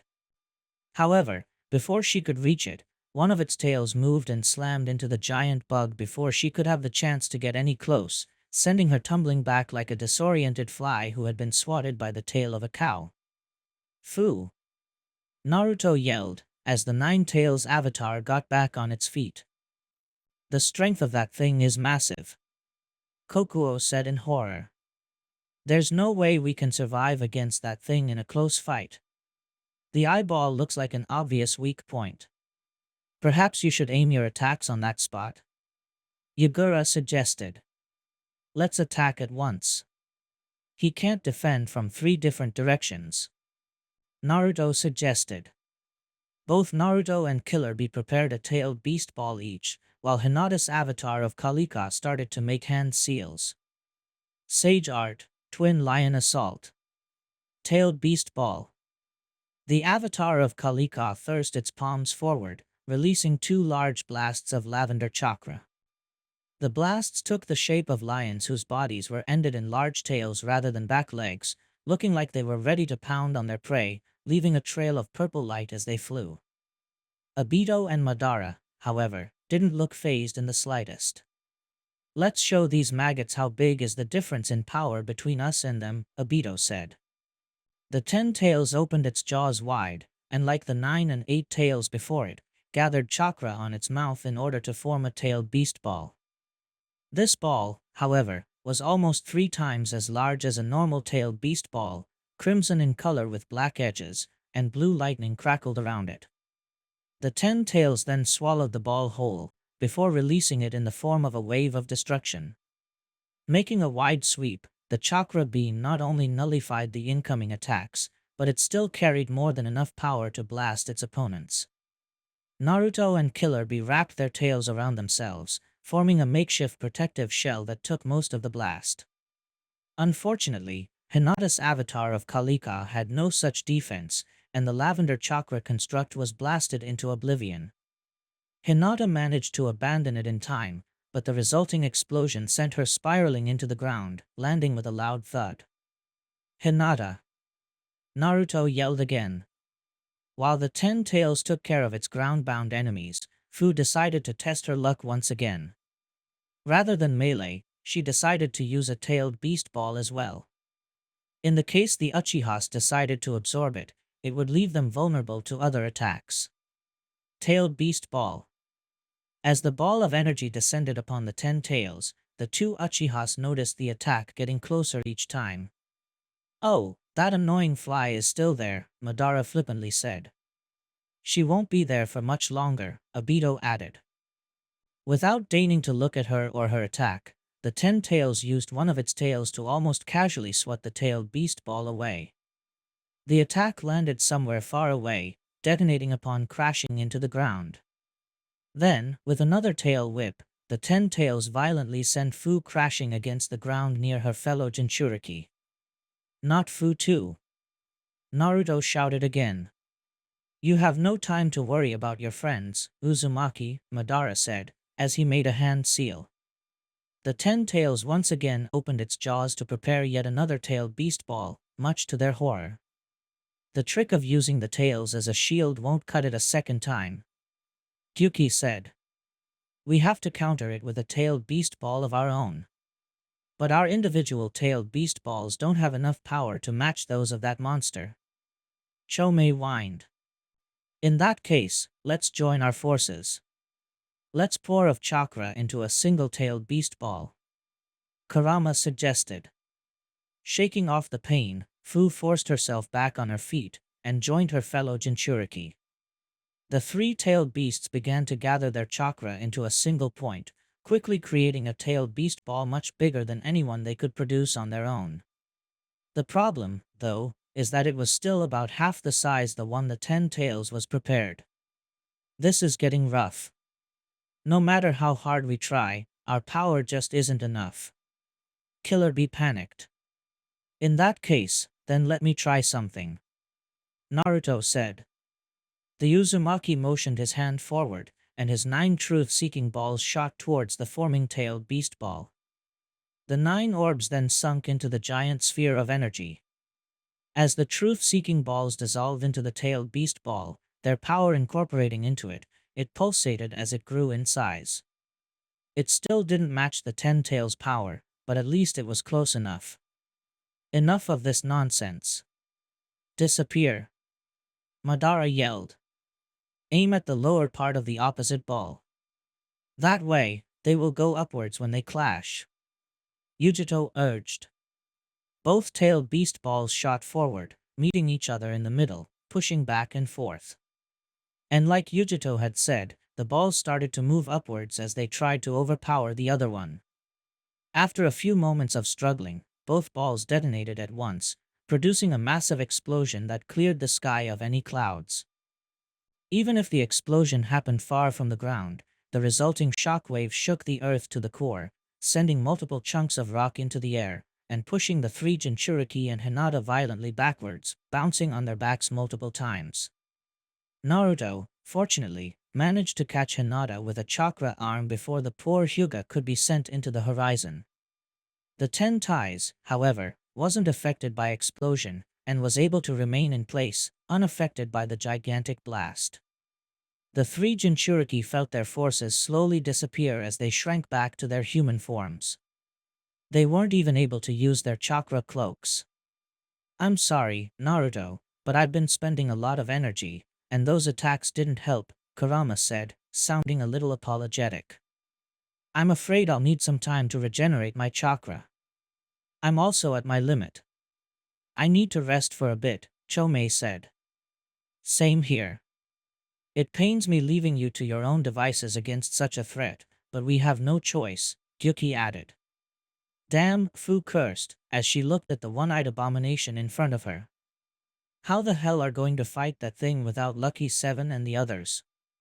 I don't know, but we will. Naruto insisted. We don't need to win right now, just buy them some time to rest and recover some of their chakra, and we can do that. Quite the persistent fellow, isn't he? Madara deadpanned, shaking his head. Even in the face of certain doom, his confidence doesn't waver. You have no idea, Obito said, rolling his eyes. That blonde brat has been a thorn at my side since our mission started. I can imagine. But you know what they said, Madara said, as he issued a command to the 10 tails. Confidence is the fool's substitute of intelligence. The 10 tails opened its jaws again, and prepared to charge another tailed beast ball, much to the Konoha, Taki, and Kumo ninjas' horror, as they began to panic, not knowing what to do counter another of those monstrous attacks. Perhaps I'm overdoing it, but this should be enough to beat any fight out of you without killing you or the tailed beasts within you, Madara said, as the 10 tails prepared to attack. Naruto desperately racked his brain in order to find a way to avoid the incredibly destructive attack. I know.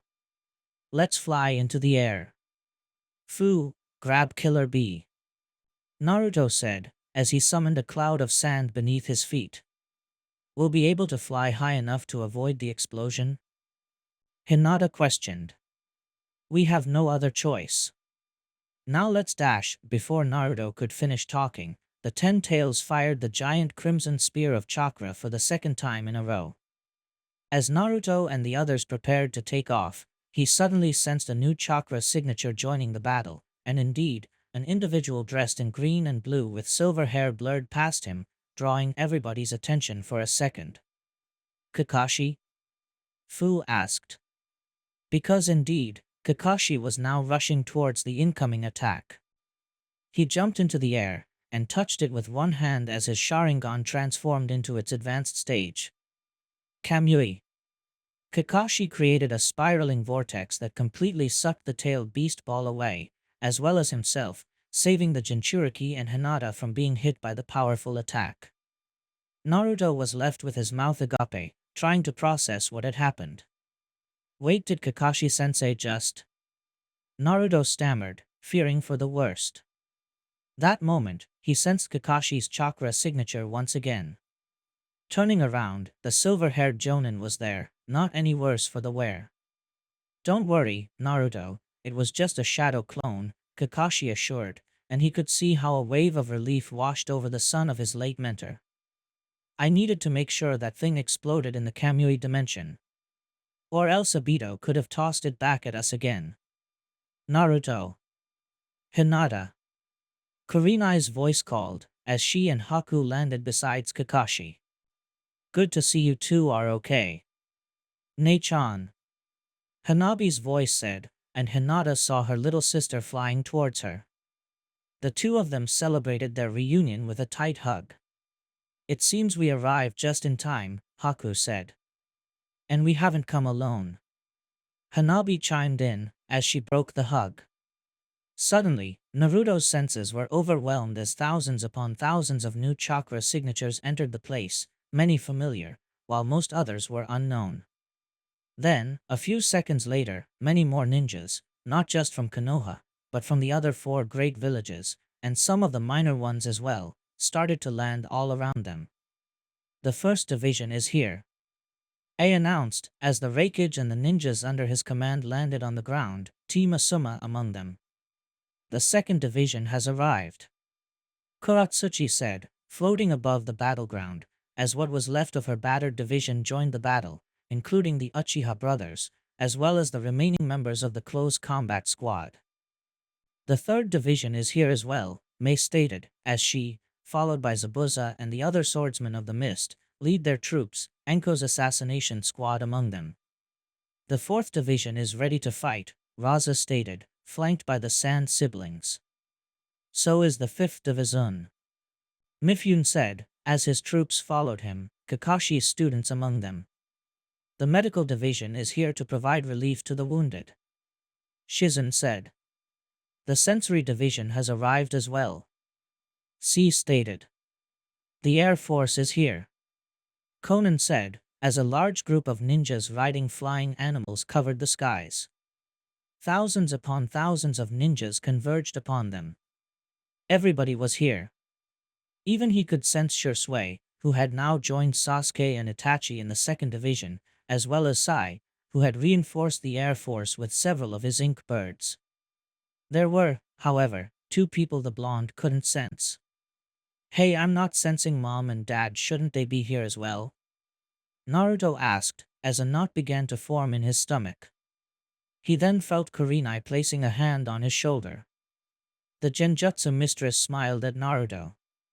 Don't worry, Tsunade-sama and Jiraiya-sama undertook the task to put an end to Orochimaru, once we were able to pinpoint the position of his hideout, Kurenai explained. And given that all the reanimations in all battlefields were dispelled, I said their mission was a resounding success. Even if they may not be in condition to join us in battle, I'm convinced they're still alive, Kakashi added. Naruto nodded. Yeah, they were right. Wherever they were, Naruto knew they were still alive. And now, he needed to win this so he could come back to them alive as well. He took a step forward, and looked at the titanic monster in front of him, feeling now much more confident than before. He punched the palm of his hand.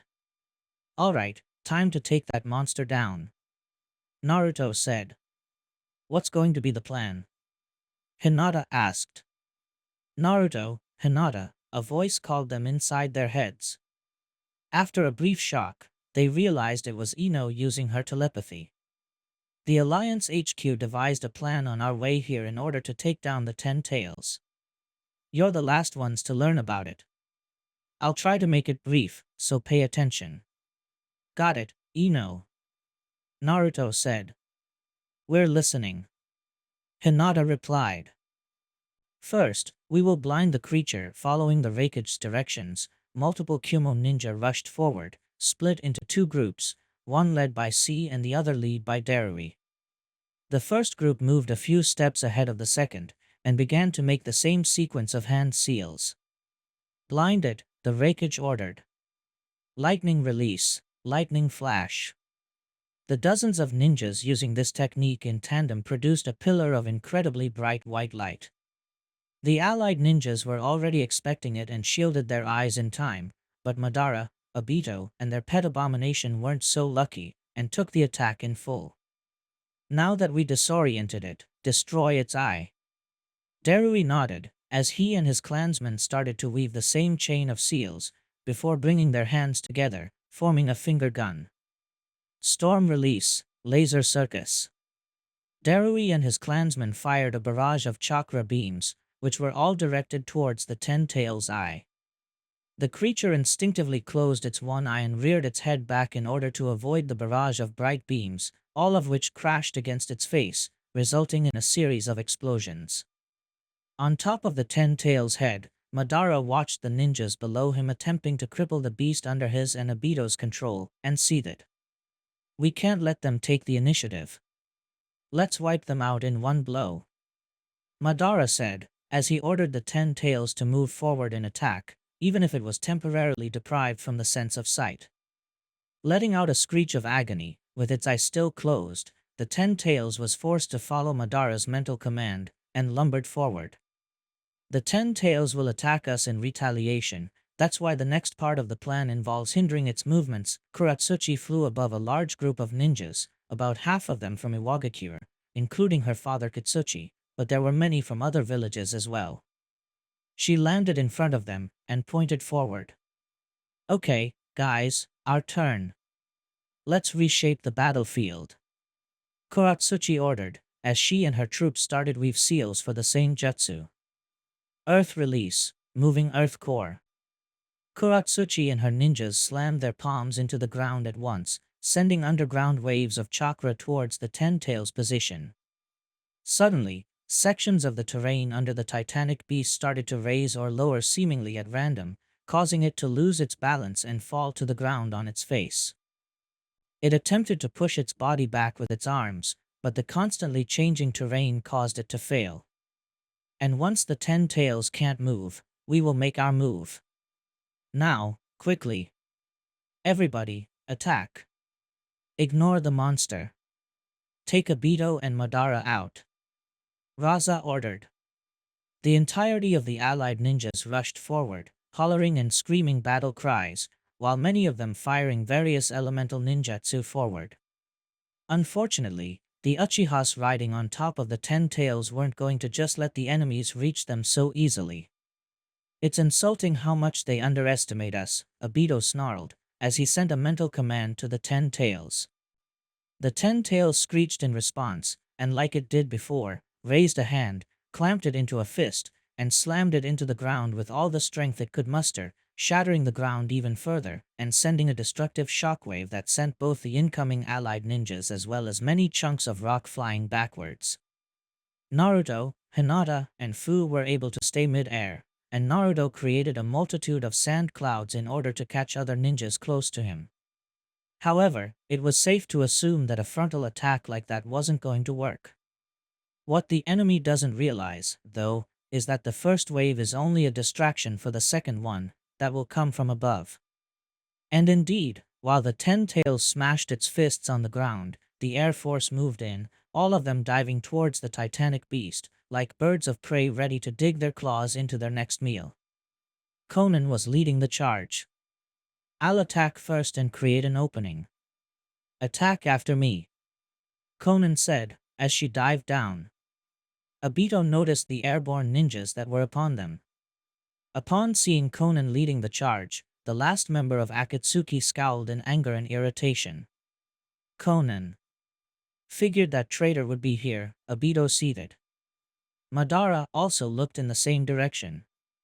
I'll make sure that bitch doesn't leave this battlefield alive. Paper drizzle. From her wings, Conan rained a massive storm of razor-sharp paper sheets towards the two rogue Akatsuki. The two Akatsuki raised a hand towards her, and prepared their counterattack. Shinra Tensei. Thanks to the two gravitational blasts, Conan's paper rain was stopped on its tracks, and dispersed to the winds. The blue-haired woman smirked, already expecting such attack to counter hers. In fact, she hoped for one of them to use Shinra Tensei, but the fact that the two of them used it at once was even better than she thought. Now, attack, Conan ordered. There's a 5-second interval until they can use that jutsu again.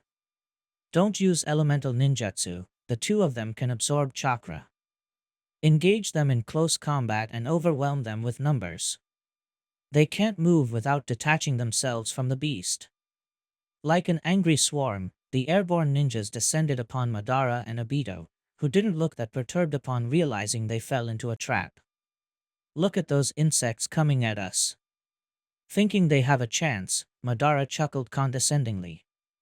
He turned at his disciple. Shall we give them a reality check? Obito made a hand seal. I'm way ahead of you. Would release, 1,000 cutting sprigs.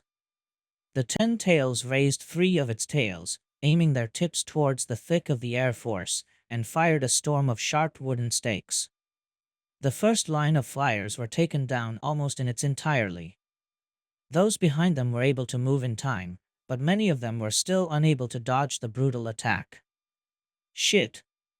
Fall back, fall back.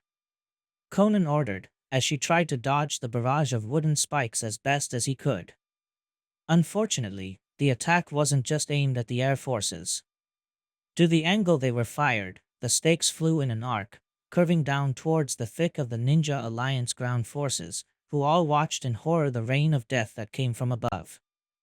Most of the ninjas ran away trying to avoid the sharp projectiles, but others tried to counter the 10 tails attack. Wind release, Raisin Shuriken. Naruto, with the help of several of his clones, threw 5 shuriken of wind chakra upwards. They exploded into spiraling spheres of furious razor-sharp currents, shredding some of the wooden spears to bits. Lightning release, Heavenly Thunderstorm. Fire release, Heavenly Firestorm.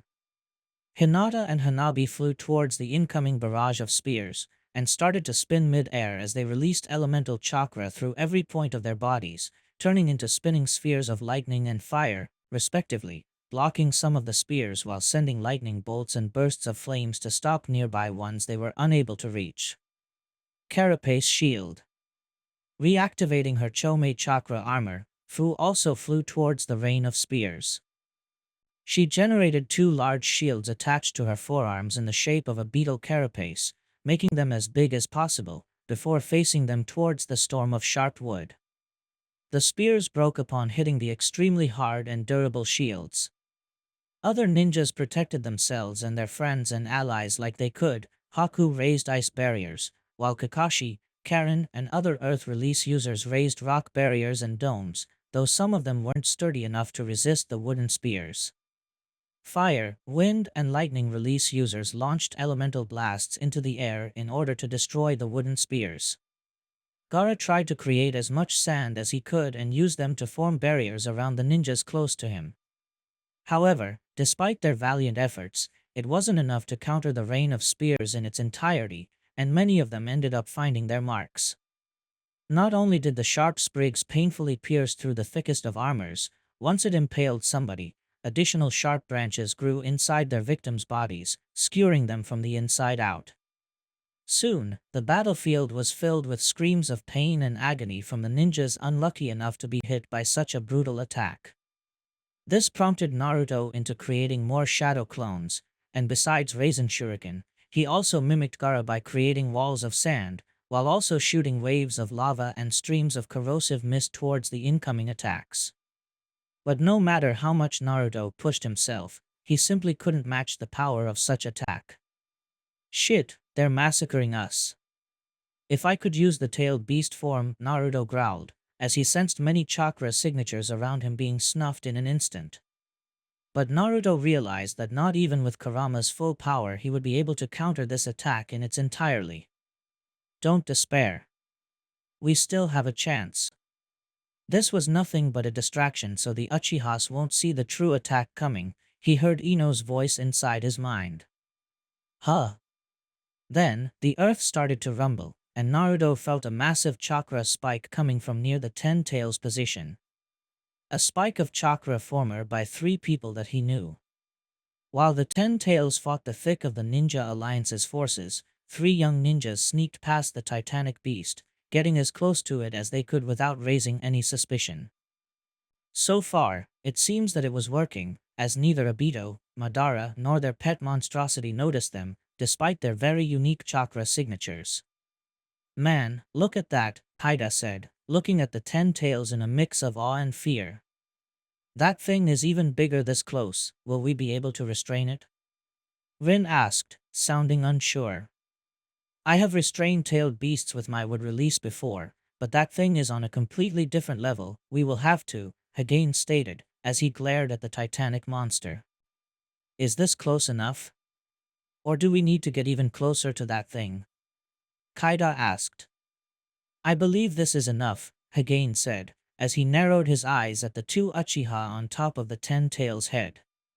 Otherwise we may risk being spotted. I don't think they're expecting a trio of ninjas to make any difference against a foe of such power, Rin replied, looking towards Obito as well.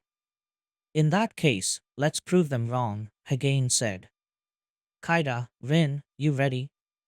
Yeah, give me a second, Rin replied, as she clapped her hands together and closed her eyes. In a few seconds, green marks appeared around her eyes and on her forehead. When she opened her eyes, they were yellow instead of their usual brown. Okay, now I'm ready. Me too, Kaida said. Do your thing, bro. Hagane merely placed both his hands on each of the girl's shoulders and channeled his senjutsu chakra towards them, vastly increasing their power. Such peak of chakra wouldn't go unnoticed to their enemies, but it will be too late for them to do anything. Both girls made the same sequence of seals. Would release, nativity of a world of trees. Two girls screamed as they tried to pour as much chakra as they could into the jutsu, a bright silver aura flaring out of their bodies. The earth started to rumble, before multiple gigantic wooden vines burst from underground around the 10 tails, wrapping themselves around its neck, arms, and all of its 10 tails, stopping the barrage of piercing wooden spears in the process. The 10 tails screeched in confusion as the gigantic roots and vines slowly immobilized it and bound its chakra. It tried to fight the vines away, but they proved to be too much even for its seemingly infinite power. With a mighty pull, the vines and roots pulled the beast down, pinning it to the ground, and stopping it from moving completely. It squirmed in the grasp of the mighty wooden hold, but the vines and roots resisted firmly. Hot damn, look at that, we did it. Kaida cheered. It's completely bound. We totally did it. We submitted that monster to our awesome power. UGH. Kaida suddenly felt her legs become like jelly, and if it wasn't for Rin grabbing her, she would have fallen to the ground face first. Easy there, sis.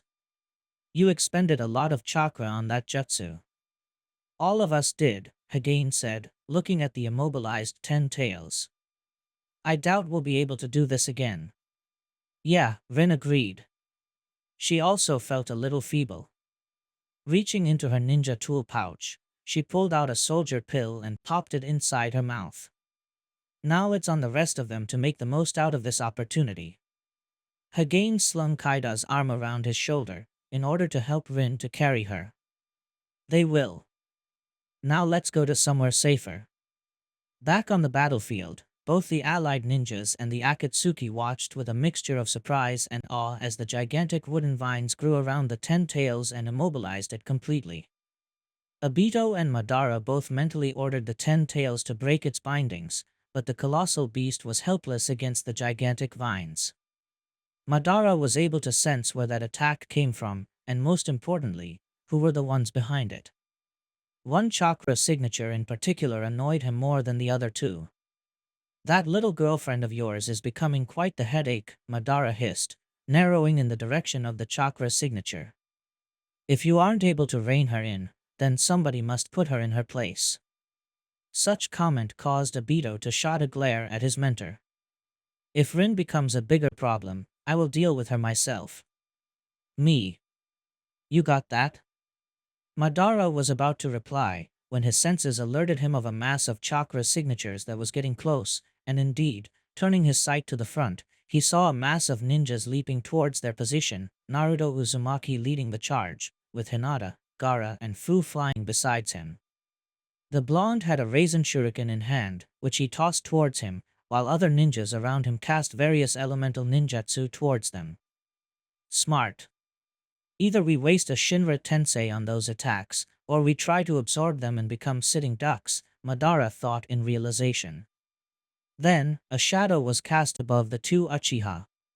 Looking up, they saw three Susanoo, one purple, another red, and another green, diving towards them from above.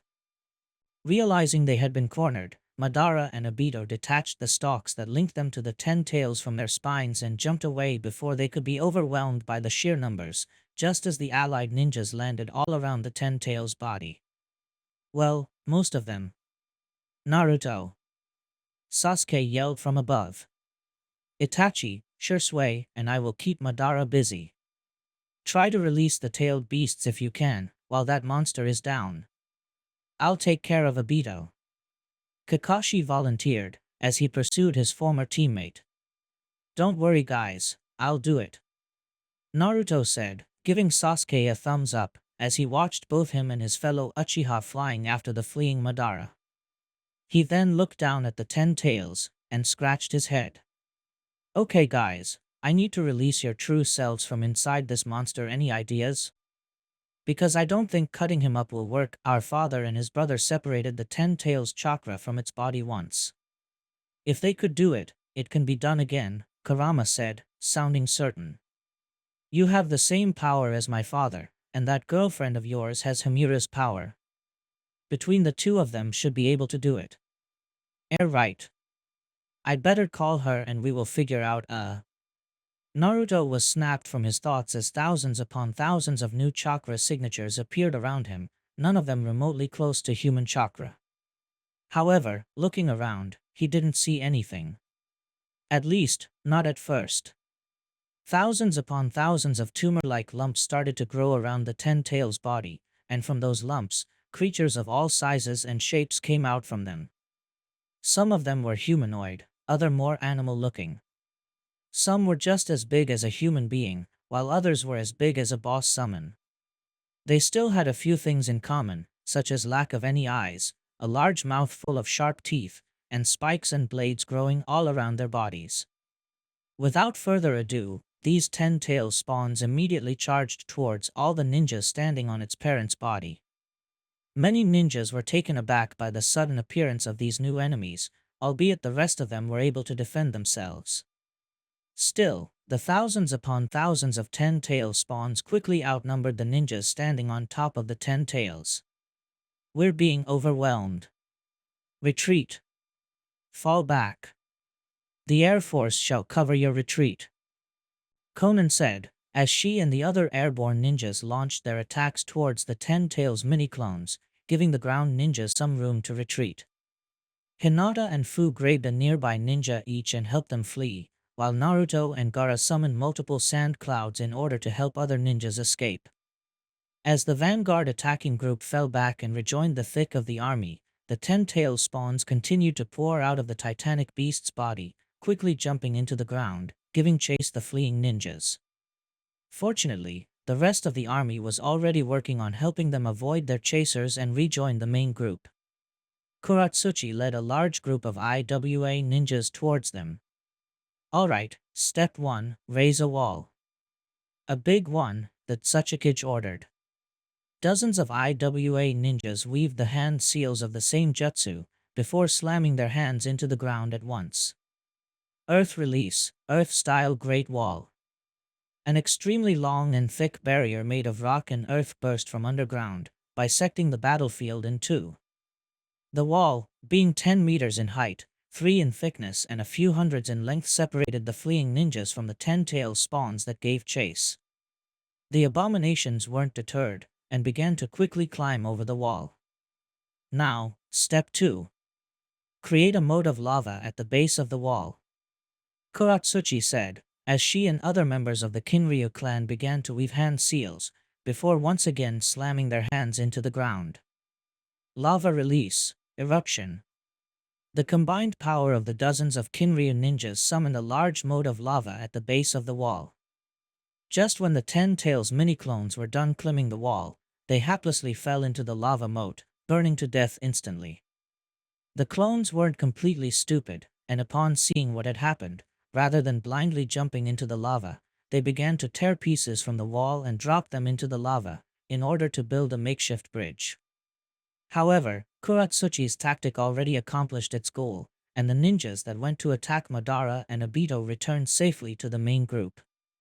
Naruto, Kurama called. I already gathered enough chakra for you to use the chakra cloak. However, I'll need to gather more in order to use the tailed beast form, so try not to squander it. Good, because I'm going to need it, Naruto said out loud, as he and Gaara landed on the ground. They were quickly joined by Fu and Killer Bee. The green-haired girl looked at the army of the 10-tailed spawns and let out a whistle. Man, look how many of those fuckers, the Takigakure Kunoichi said. Just when we thought we had won, the 10 tails creates an army out of nowhere. I guess Naruto, you, I and a few others could bypass them by flying, but then we'd be alone and unsupported, Gaara said. And we can't just carry the entire army flying. Yeah, it looks like we're in quite the plight. I guess there's no other option but to fight, Killer Bee agreed. Well, we've been doing nothing but fight this whole time, so guess we can endure another battle or two, Naruto said. Then, he noticed who was alongside him, and smiled. And hey, for the first time, all 4 surviving Jinchuriki are going to fight together. That has to count for something. Gaara, however, shook his head. You 3, sure. But I'm no longer a Jinchuriki anymore. Remember that Shikaku was extracted from my body. Naruto, however, placed a hand on the redhead's shoulder. Even if that's true, that doesn't matter. You will be always one of us, Gaara. Never think otherwise. Gaara was a little taken aback by Naruto's statement, but the Suna Jonin smiled and nodded. Hey, don't forget about us. Yujito's voice said from within Naruto's head. Indeed. Just because we aren't alive doesn't mean that we can't contribute, Yugura added. All of us are in this together, Naruto, Rashi said. We will do our part, no matter how little it is. Han said. Besides, we do have a score to settle with the bastards who killed us, Utakata added. Naruto was going to say something, when suddenly an idea dawned upon him. It was kind of crazy and he wasn't sure if it would work, but he had to try it. He owed the Jinchuriki sealed inside him that much. Thanks for reminding me that you're still there, guys, Naruto said, as he made the hand seal of one of his favorite techniques. Because I just realized how can you be even more involved in this battle. Shadow Clone Jutsu. From 5 bursts of smoke, 5 clones appeared around Naruto. However, said clones weren't of Naruto. Instead, they looked like the 5 Jinchuriki that whose fragments of chakra sealed inside him. It took a couple seconds to the clones to realize what had happened. While Fu and Gaara were only taken aback a little, Killer Bee was shocked to see Yujito back in the flesh. Why Yujito-chan? Is that really you? The rapper asked, shocked. Yujito stared at her hands, then looked at him in confusion. I don't know Naruto, she asked. The other Jinchuriki looked at him equally confused.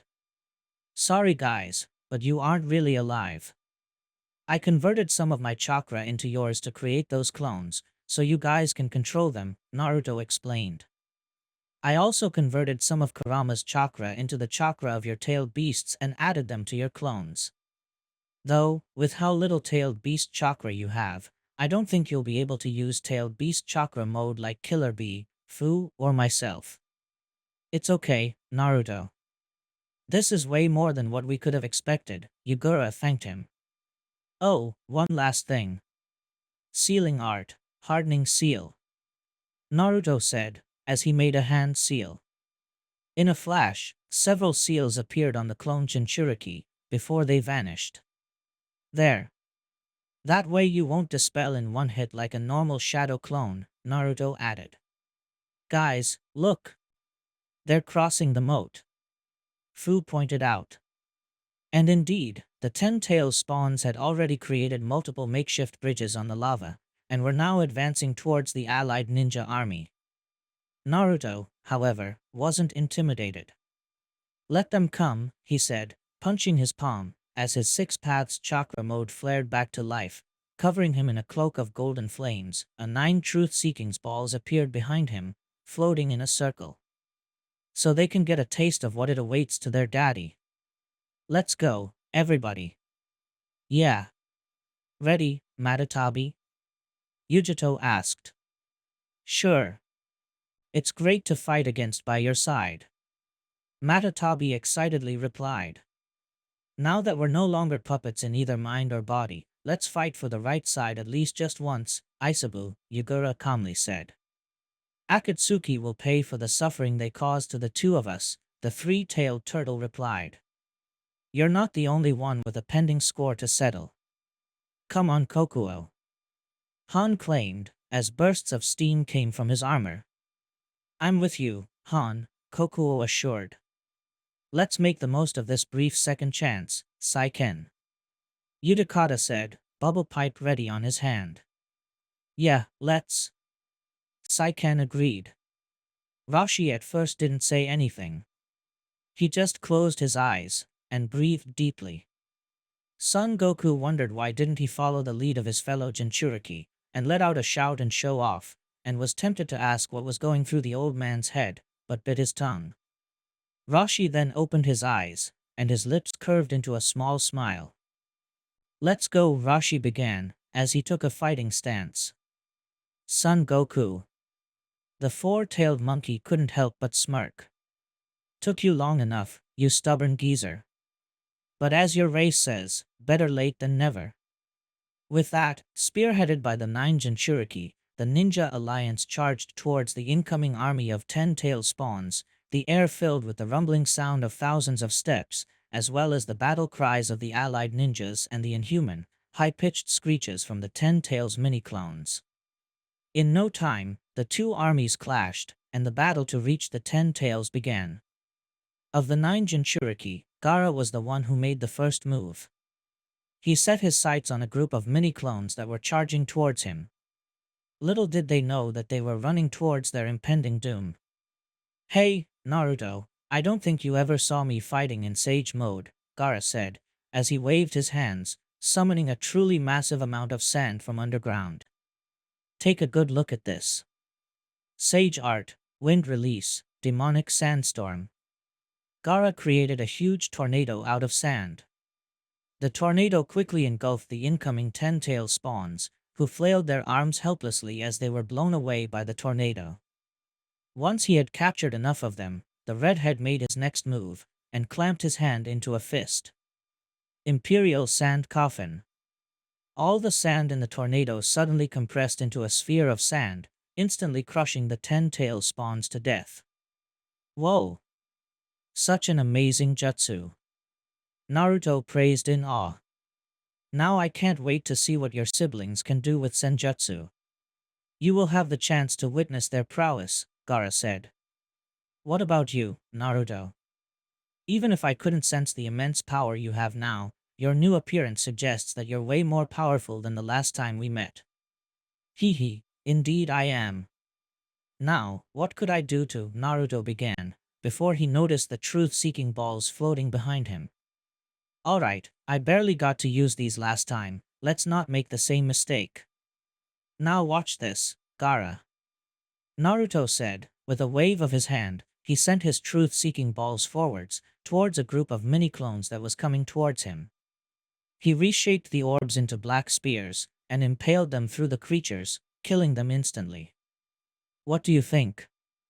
Less flashy than the kind of jutsu I'm using to see from you, but it gets the job done, Gaara acknowledged. Well, there's still plenty of enemies here that I can use to show you my more flashier jutsu, hee. Naruto chuckled. Meanwhile, another group of 10-tail spawns were closing on Yugura. The former Mizukage, however, was unfazed, as he created a large circular mirror of water in front of him, facing the incoming monsters, before using his hooked staff to rotate the mirror. Water release, water mirror jutsu. The mini-clone's reflection on the mirror jumped out of it, colliding with the originals, and pushing them backwards. As this happened, Yugura started to make hand seals, before slamming his staff into the ground. Rising coral ripples. From the base of the staff, a gigantic row of corals rocketed towards the 10-tail spawns in the ground, and were covered in coral before they could even get up. Taking advantage of this, Yujito landed beside Yugura and rushed forward, making hand seals of her own. Well done.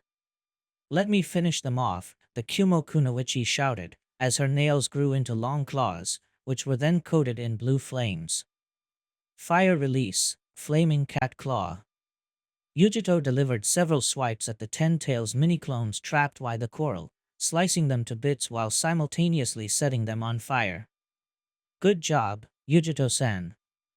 Those won't get back again, Yugura praised his fellow Jinchuriki. True. Too bad there are still many of them ready to take their place, Yujito mentioned, as she looked at the incoming horde of mini-clones. Fortunately, even on this body, I still have more than enough energy to bring up some heat. Heat, you say? Rashi asked, as he turned towards his fellow Jinchuriki and IWA ninja. Hey Han, let's show these kids some real heat.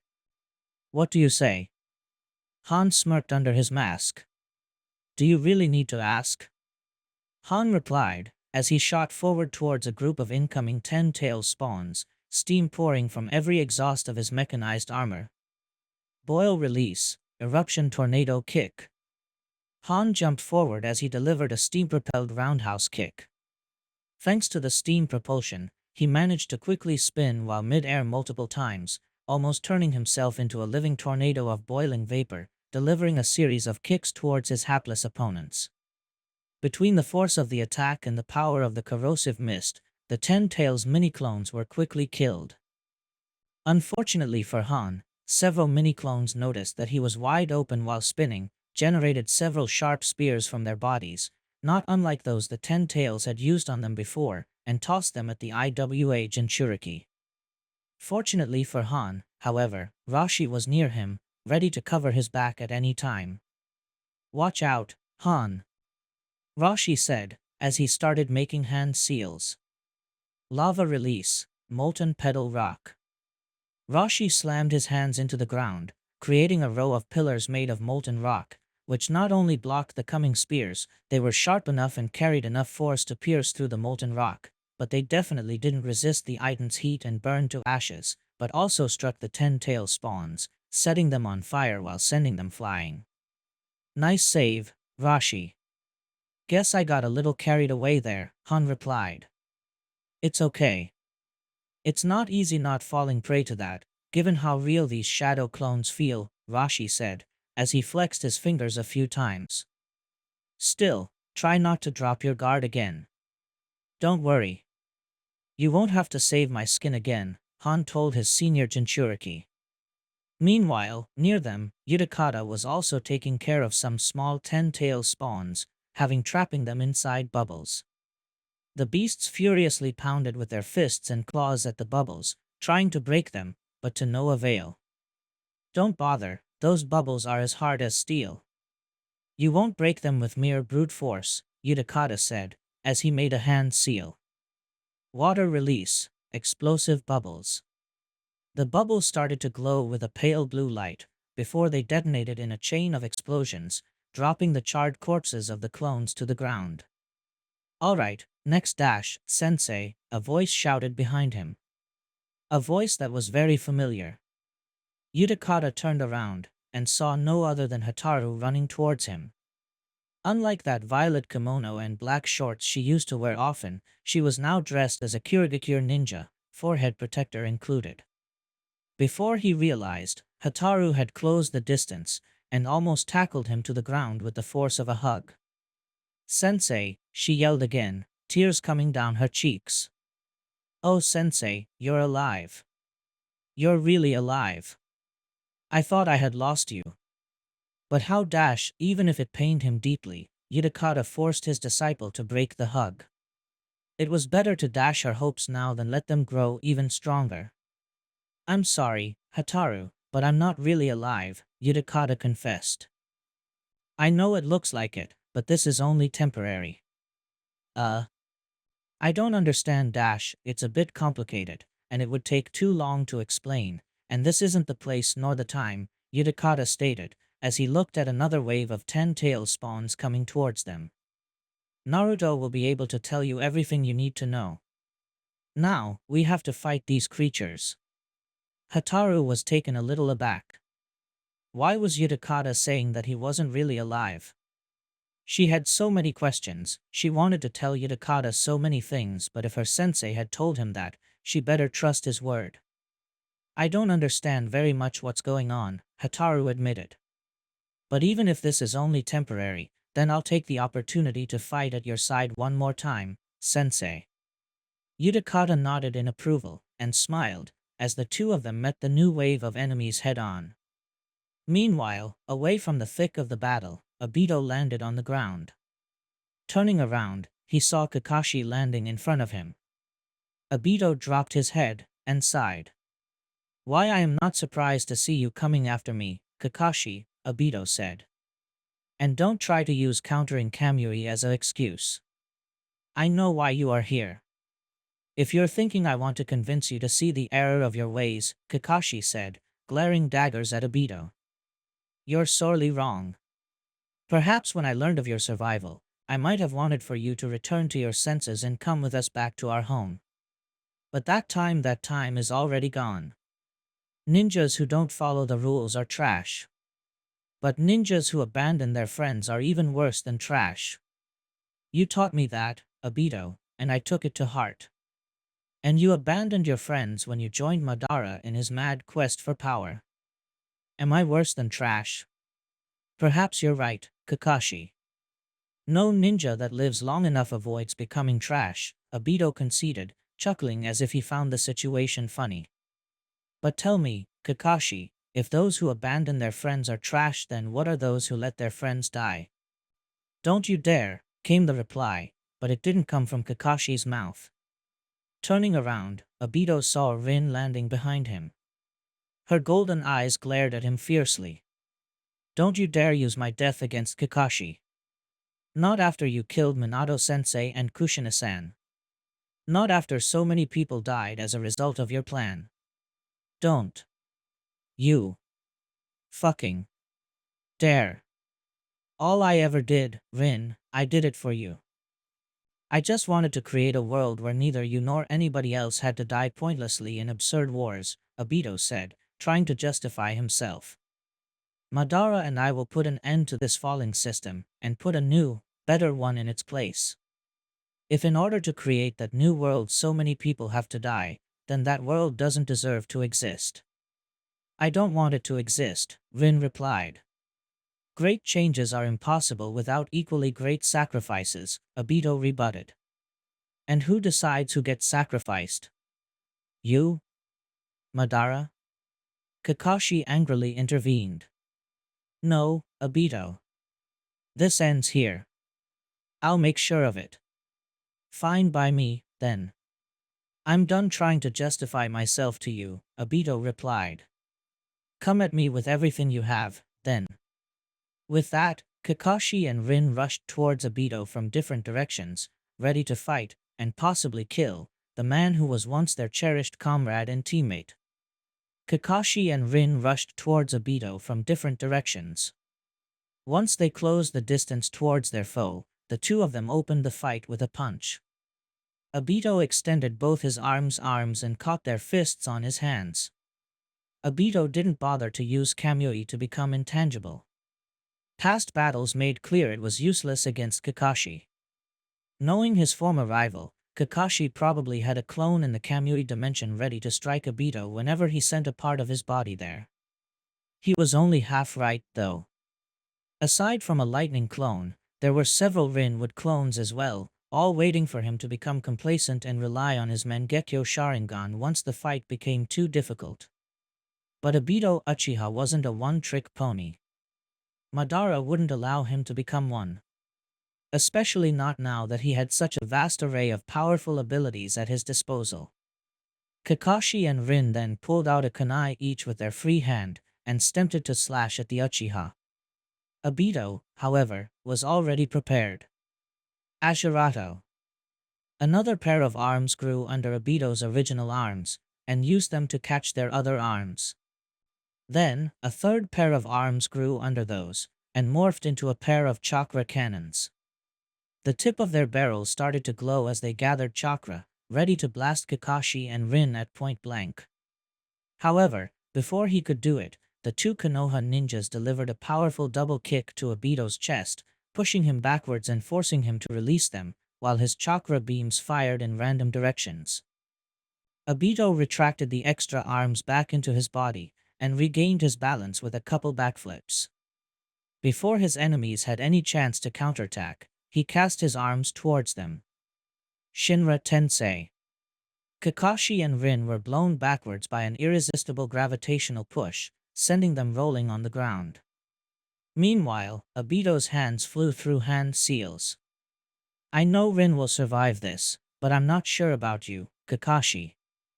Would release, Great Spear Tree. Multiple thick but extremely sharp roots emerged from underground, and lunged towards Kakashi and Rin, ready to impale them. Upon noticing this, Kakashi forced himself to regain balance. The sound of 100 birds chirping filled the air as one of his hands was covered in electricity.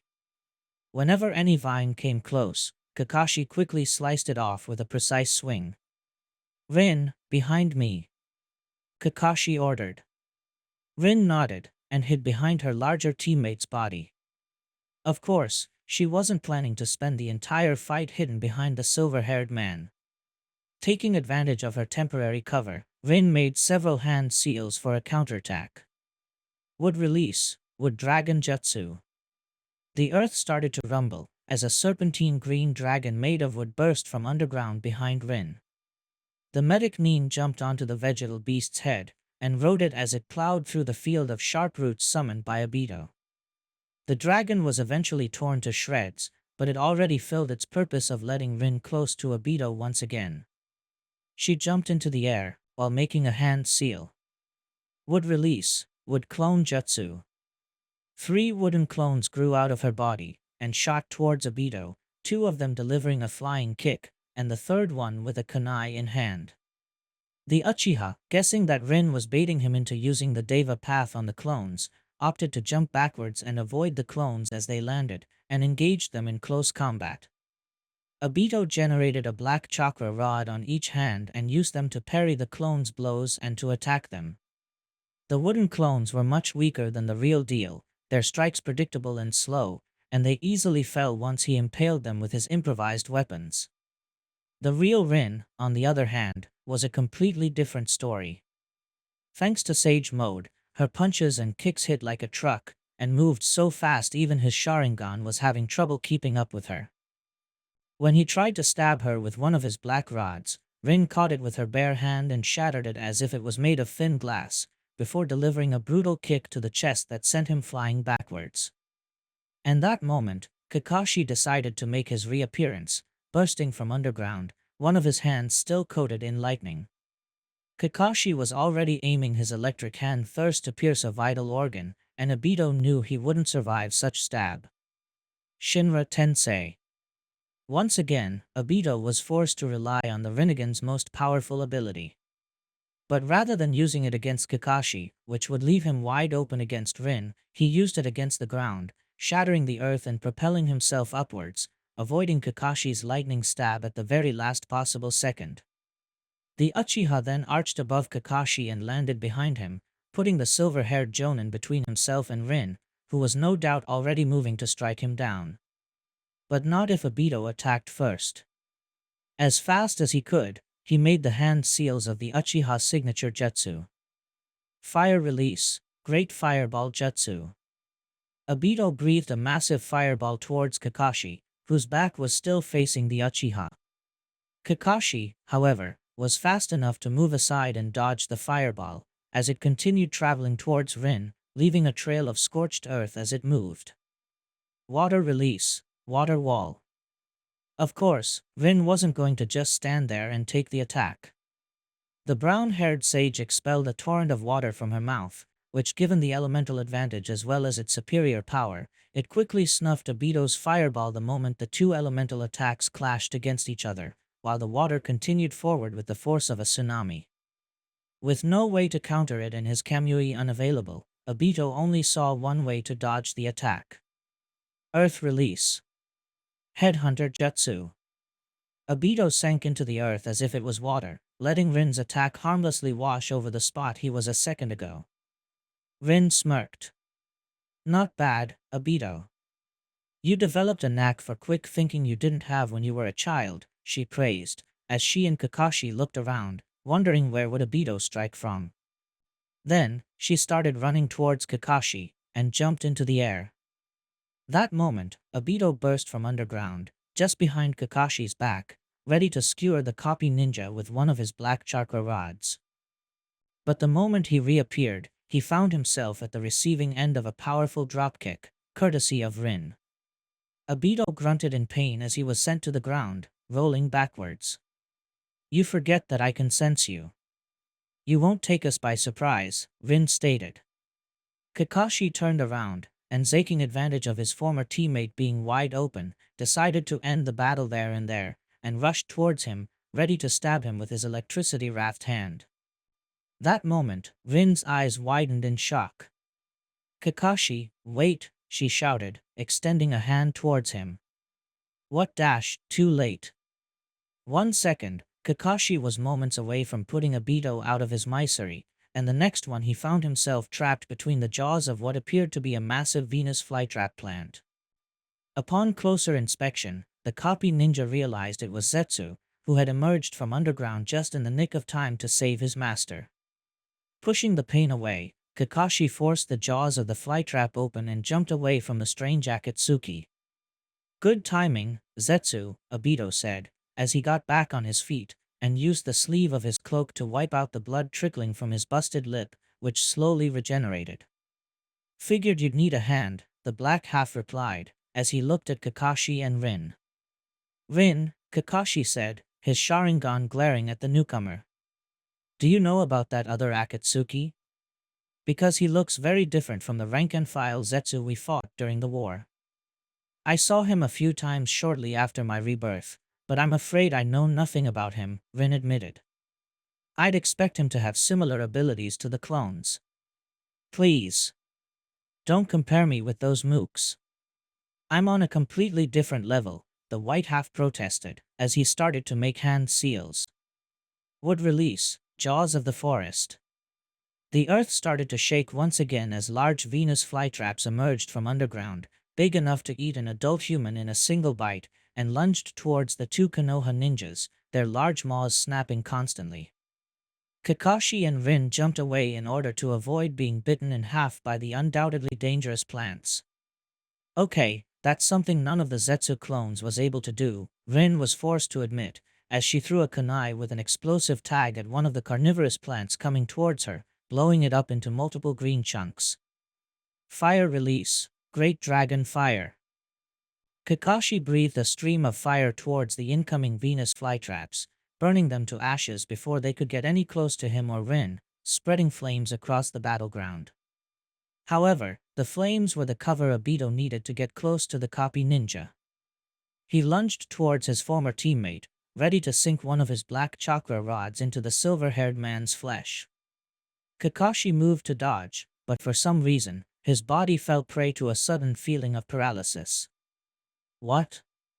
Kakashi asked in shock. Obito smirked cruelly as he sank his weapon into Kakashi's body. Even if he aimed for his heart, the Konoha Jonin was able to move a little and was stabbed in the shoulder instead. Kakashi grunted in pain. You can thank Zetsu for his spore jutsu. Good luck trying to move again. Obito said. Spore? When did he? Kakashi tried to recall when did the plant Akatsuki had doused him with spores, and remembered when he was trapped between the jaws of the giant flytrap. It was then. But how Kakashi's thoughts were interrupted when Obito delivered a brutal kick to the lower jaw of the copy ninja. Kakashi's head was snapped backwards as his body was flung back, bouncing a few times. Kakashi! Rin screamed. She jumped in front of her fallen teammate, shielding him from the two Akatsuki, as her hands weaved through hand seals as fast as she could. Would release, would clone jutsu. Earth release, Earth Dome Jutsu. Several clones made of wood grew and jumped out of the original's body, placing themselves between the original and the two Akatsuki, while multiple chunks of rock and earth gathered around Rin and Kakashi, forming a defensive shelter. Alright, that should buy us at least half a minute, Rin frantically said, as she turned towards Kakashi, who was lying down on the ground. Kakashi, are you okay? Can you hear me? Why yeah, he weakly replied. He grunted in pain again as his body twisted. Ugh. I think those spores are doing something more than just paralyzing my body. I'm working on it. Rin replied, as she placed both hands on Kakashi's body. A green aura surrounded her hands as she started to treat his teammate. Thanks to her Sage mode, she could sense Zetsu's chakra inside Kakashi's body. Apparently, the spores were draining his chakra and spreading microscopic roots through his body, destroying his cells. If untreated, it could kill him in less than an hour. Fortunately, the brown-haired medic knew what to do. Alright, I'm healing your wounds while expunging foreign chakra from your body. This won't take long. As Rin worked, Kakashi could feel how mobility slowly returned to his limbs, as the constant pain started to slowly fade away. The dome shook as it was hit by an unknown ninjutsu attack. Cracks started to spread around it, but it resisted. Rin diverted some of her chakra to the dome in order to repair the cracks. Still, their makeshift shelter wouldn't last much longer. Rin, stop. You can't heal me and fight those two at the same time, Kakashi replied. Is that a challenge? Rin asked. Another ninjutsu attack that made the dome shake. More cracks appeared. This time, however, Rin didn't bother to fix them. Bravado doesn't suit you, Kakashi rebutted. Okay. How about a rational explanation then? If I don't force those spores out of your body, they'll drain your chakra, use it to multiply, and eat your body from the inside out, Rin explained. Despite Kakashi keeping his usual poker face, Rin could sense how his chakra wavered when she told him what she was stopping from happening. Then, her hands stopped glowing. Plus I'm done already. Try not to get too close to that thing. Duly noted, Kakashi said, as he sat up, just as their shelter was blown away by another ninjutsu attack. A fire one, given the orange flash of light the two of them saw. Fortunately, they were able to jump in order to avoid the next attack, another mass of vines that came after them. What the white half of Zetsu asked in shock.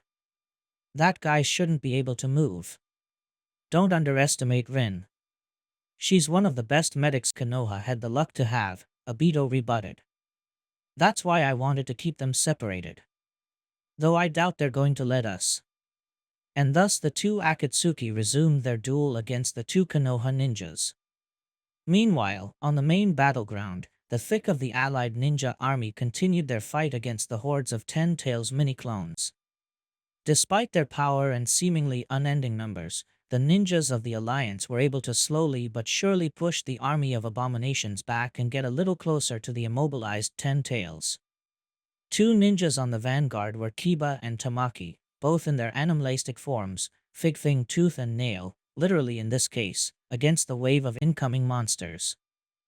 While Kiba engaged the larger monsters in one-on-one duels, using a combination of strength, speed, and the sharp claws he had in his new form to quickly tear them apart.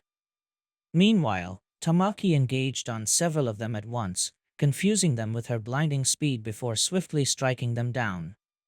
Tamaki had just defeated a group of enemies, and saw that Kiba was still struggling with his. She was about to shoot him some mocking comment about not keeping up with her, when she noticed more of the smaller Ten-Tail spawns creeping up to him. With no time to waste, the cat Kunoichi weaved seals as fast as she could. Fire release, multiple blistering firecat. Tamaki exhaled multiple fireballs in Kiba's direction. The fireballs took the shape of cats upon touching the ground, and the elemental felines quickly rushed forward and slammed themselves against the Ten Tails mini-clones that were going to ambush the Wolfman, exploding in contact, engulfing the creatures in blazes of fire. Both Kiba and the Ten Tails mini-clone he was struggling with noticed what was going on and were briefly distracted. Kiba, however, was able to take advantage of his foe's distraction. He lifted the monster above him and kicked it into the air, then jumped after it and delivered a roundhouse kick that sent the Ten-Tails spawn crashing down against a group of its brethren that were getting closer. Good one, Kiba. That was quite the powerful move, Tamaki complimented. Thanks. For keeping my back, Kiba replied. Anytime, Tamaki said, smiling at him. We're teammates and friends, right? That's what we do. I guess you're right, Kiba awkwardly replied. He then cleared his throat and swallowed, as if preparing to say something important and difficult. Say Tamaki, with the war going on, and so many of our friends losing their loved ones, I've been doing some thinking, and there's something I'd like to get out of my chest, you do? Tamaki asked, flushing a little. Can it wait? Tamaki said, pointing behind Kiba. We defeated quite a few of these critters, but more keep coming. I guess it can wait, Kiba said, as he turned around, ready to face the new wave of foes. Just let's continue having each other's back so the two of us can make out of this mess alive. Tamaki nodded. You got it. As Kiba and Tamaki continued their fight, the third member of their group was heading to meet his significant other, who was also in the heat of the battle, fighting Ten Tails mini-clones left and right. Not that they were much of a challenge to her. Ha! Fu cried, as she cut a Ten Tails spawn down by delivering an upside-down slash with a mantis-like ball that she grew from one of her arms. She sensed other two coming from the sides, but the Jinchuriki jumped and delivered a roundhouse kick, sending the monster flying backwards, while forming a small tornado around her. That's the best you can do, freaks. Fu, the voice called. The Jinchuriki the Seven Tails turned around, and much to her joy, she saw her boyfriend running towards her. Or running while he fought against the Ten Tails mini-clones that swarmed the area. Fu deployed her wings, and barreled towards the mini-clone that was fighting Shino, delivering a powerful punch, sending it flying into the sky. Shino! Fu squealed. I'm so happy to see you. Boy, I have so many things to tell you. I'm sure you do. The story behind how you acquired that armor promises to be entertaining, Shino replied. Oh, it is. It's an armor made of Komiai's chakra. Chomei is the name of the seven tails, by the way. Did you know that tailed beasts have names? Because they do. When you think about it, it makes sense that they have names, because why wouldn't they? Calling themselves by Fu was interrupted when Shino tossed a pair of kunai with explosive tags attached to them towards her. The kunai, however, flew past her head and embedded themselves into a coming Ten Tails mini-clone. The Taki Kunoichi instinctively braced for the explosion just before Shino detonated the notes, blowing the monster into multiple chunks of charred flesh. I would love to hear the tales about the events you experienced after leaving Konoha, but unfortunately, this isn't the time nor the place for such a thing, Shino replied in his usual unshakable calm demeanor, though a little impatience could be sensed in his tone. Fu was a little disappointed, but as much as she liked to catch up with her boyfriend, she couldn't help but agree with his logic. Okay, away, she admitted. But we do get to fight together. Shino cracked a small smile. Of course. That way, you can show me the new abilities you have developed during your training on that secret island. That armor appears to be nothing but the tip of the iceberg, Shino said, noting the organic blade protruding from Fu's forearm. Fu smiled widely and nodded enthusiastically. Oh, you have no idea. Watch closely, because you're in for a treat. Fu's other arm then turned into a gigantic scorpion pincer, while two additional insect-like arms ending in sharp claws grew from her shoulders, just as more Ten Tails mini-clones arrived. Not far from there, another Jinchuriki had reunited with one of his loved ones, and like Fu and Shino, the two of them were fighting together. Mostly because the two of them were known as one of the greatest tag teams of all the ninja villages. As three ten-tailed spawns surrounded Killer Bee, the Jinchuriki quickly moved away between his foes, who were unable to land a single hit. They were bigger and hit hard, but their size also made them much slower than the agile Kumo ninja. And most importantly, their attacks left them wide open for counterattack. Just as one of the mini-clones tried to smash Killer Bee with a double axe handle. These things are strong, and can cause a lot of pain, Killer Bee rapped, as he jumped onto the shoulders of the mini-clone that tried to crush him, hitting the ground instead. The moment he touched the monster's shoulders, he sank his electricity-imbued swords into the creature's head, killing it instantly. Killer Bee jumped away as the creature fell on its back. Fortunately for us, they lack a brain. Do not get too cocky, Bee, the Rakage, who was grappling with a ten-tailed spawn twice his size, chastised his brother. He then lifted the monster, and delivered a lightning-enhanced suplex so powerful, it opened a crater upon impact, releasing lightning bolts in many directions. Don't you dare underestimate the enemy. These creatures might not be much of a match for us individually, but there are too many of them. Relax, bro, I am no clown. I'm not going to let my guard down, Killer Bee replied, as he cut down another mini-clone, who tried to slash him with its blade-like appendages. Recently I've been fighting a lot, so I'm trusty. But you, on the other hand, may be a little rusty. Rusty? Huh, the Rakage laughed.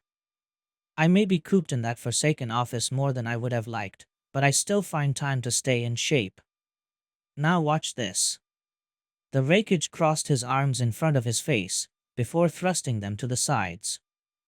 Letting out a yell, his lightning chakra armor flared with power as electricity crackled around his body. Then, the Rakage rushed towards a nearby ten-tails mini-clone, leaving a trail of lightning behind, smashing his elbow against it, killing instantly. Without even stopping, he then barreled towards another ten-tail spawn, this time choosing to end its life with a hand chop. He repeated the process multiple times, chaining multiple one-hit kills, leaving a trail of corpses behind.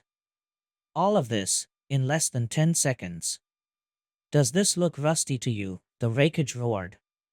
Killer Bee merely chuckled, and shook his head. Ah, brother, always so easy to provoke, all you need is a little poke. Killer Bee rapped, laughing a little. The Rakage and Killer Bee weren't the only fighting duo that had been reunited after an absence. In fact, theirs was almost non-existent compared to two people who were now fighting together for the first time in years. The air around them started to get cold as the younger of the two started to make hand seals while gathering chakra for an attack. Ice release, certain kill ice spears.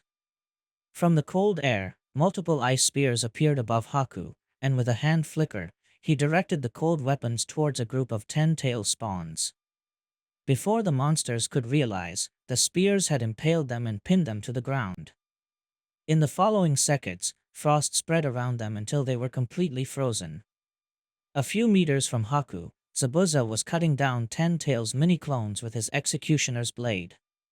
He only needed a single swing with one hand to slice the monsters into two halves, then move on to the next target. Not bad, Haku, Zabuza said, his eyes focused on his current opponent, a particularly large mini-clone covered in spikes. Though I expected that after all this time, you have developed something new. More monsters were rushing towards them. Haku slammed his hands into the ground, covering it in a sheet of ice, causing the mini-clones to slip and fall on their backs or on their bellies. Then, multiple spikes grew from the sheet of ice, impaling the fallen monsters. Weren't you who tell me to stick to what worked, Zabuza-sama? Haku asked his former master. Perhaps I did, Zabuza said, kicking the spiked mini-clone backwards, before making several hand seals. But it's always good to always have something new in reserve, in case the usual stops working. Water release, water dragon jutsu. Zabuza expelled a truly massive amount of water from his mouth. The water started to spin into a vortex, and from said vortex a serpentine dragon made of water emerged. The water dragon lunged towards the spiked ten-tail spawn, caught it between its jaws, and tore into the air. After spiraling a few times into the air, it then crashed into another group of incoming monsters, exploding into a massive torrent of water that pushed the beasts into many directions. Truly outstanding, Zabuza-sama. I've never seen such a huge water dragon from you before, Haku praised him. HMPF. Even without Sage Mode, I may not be on Mei's level, but that doesn't mean I don't have to keep working to make sure the gap between us doesn't get any bigger. I do have a reputation to keep, Zabuza sneered. I did hear of your victory over the Akatsuki's Kisame, Zabuza-sama. I wish I was there to see it. From what I was told, it was an impressive battle. Ice release, ice barrier. Haku slammed his hands into the ground once more, this time erecting a wall of ice in front of him, half as tall as Konoha's walls, just in time to block several wooden sharp spears several of the 10-tailed spawns had chucked at him.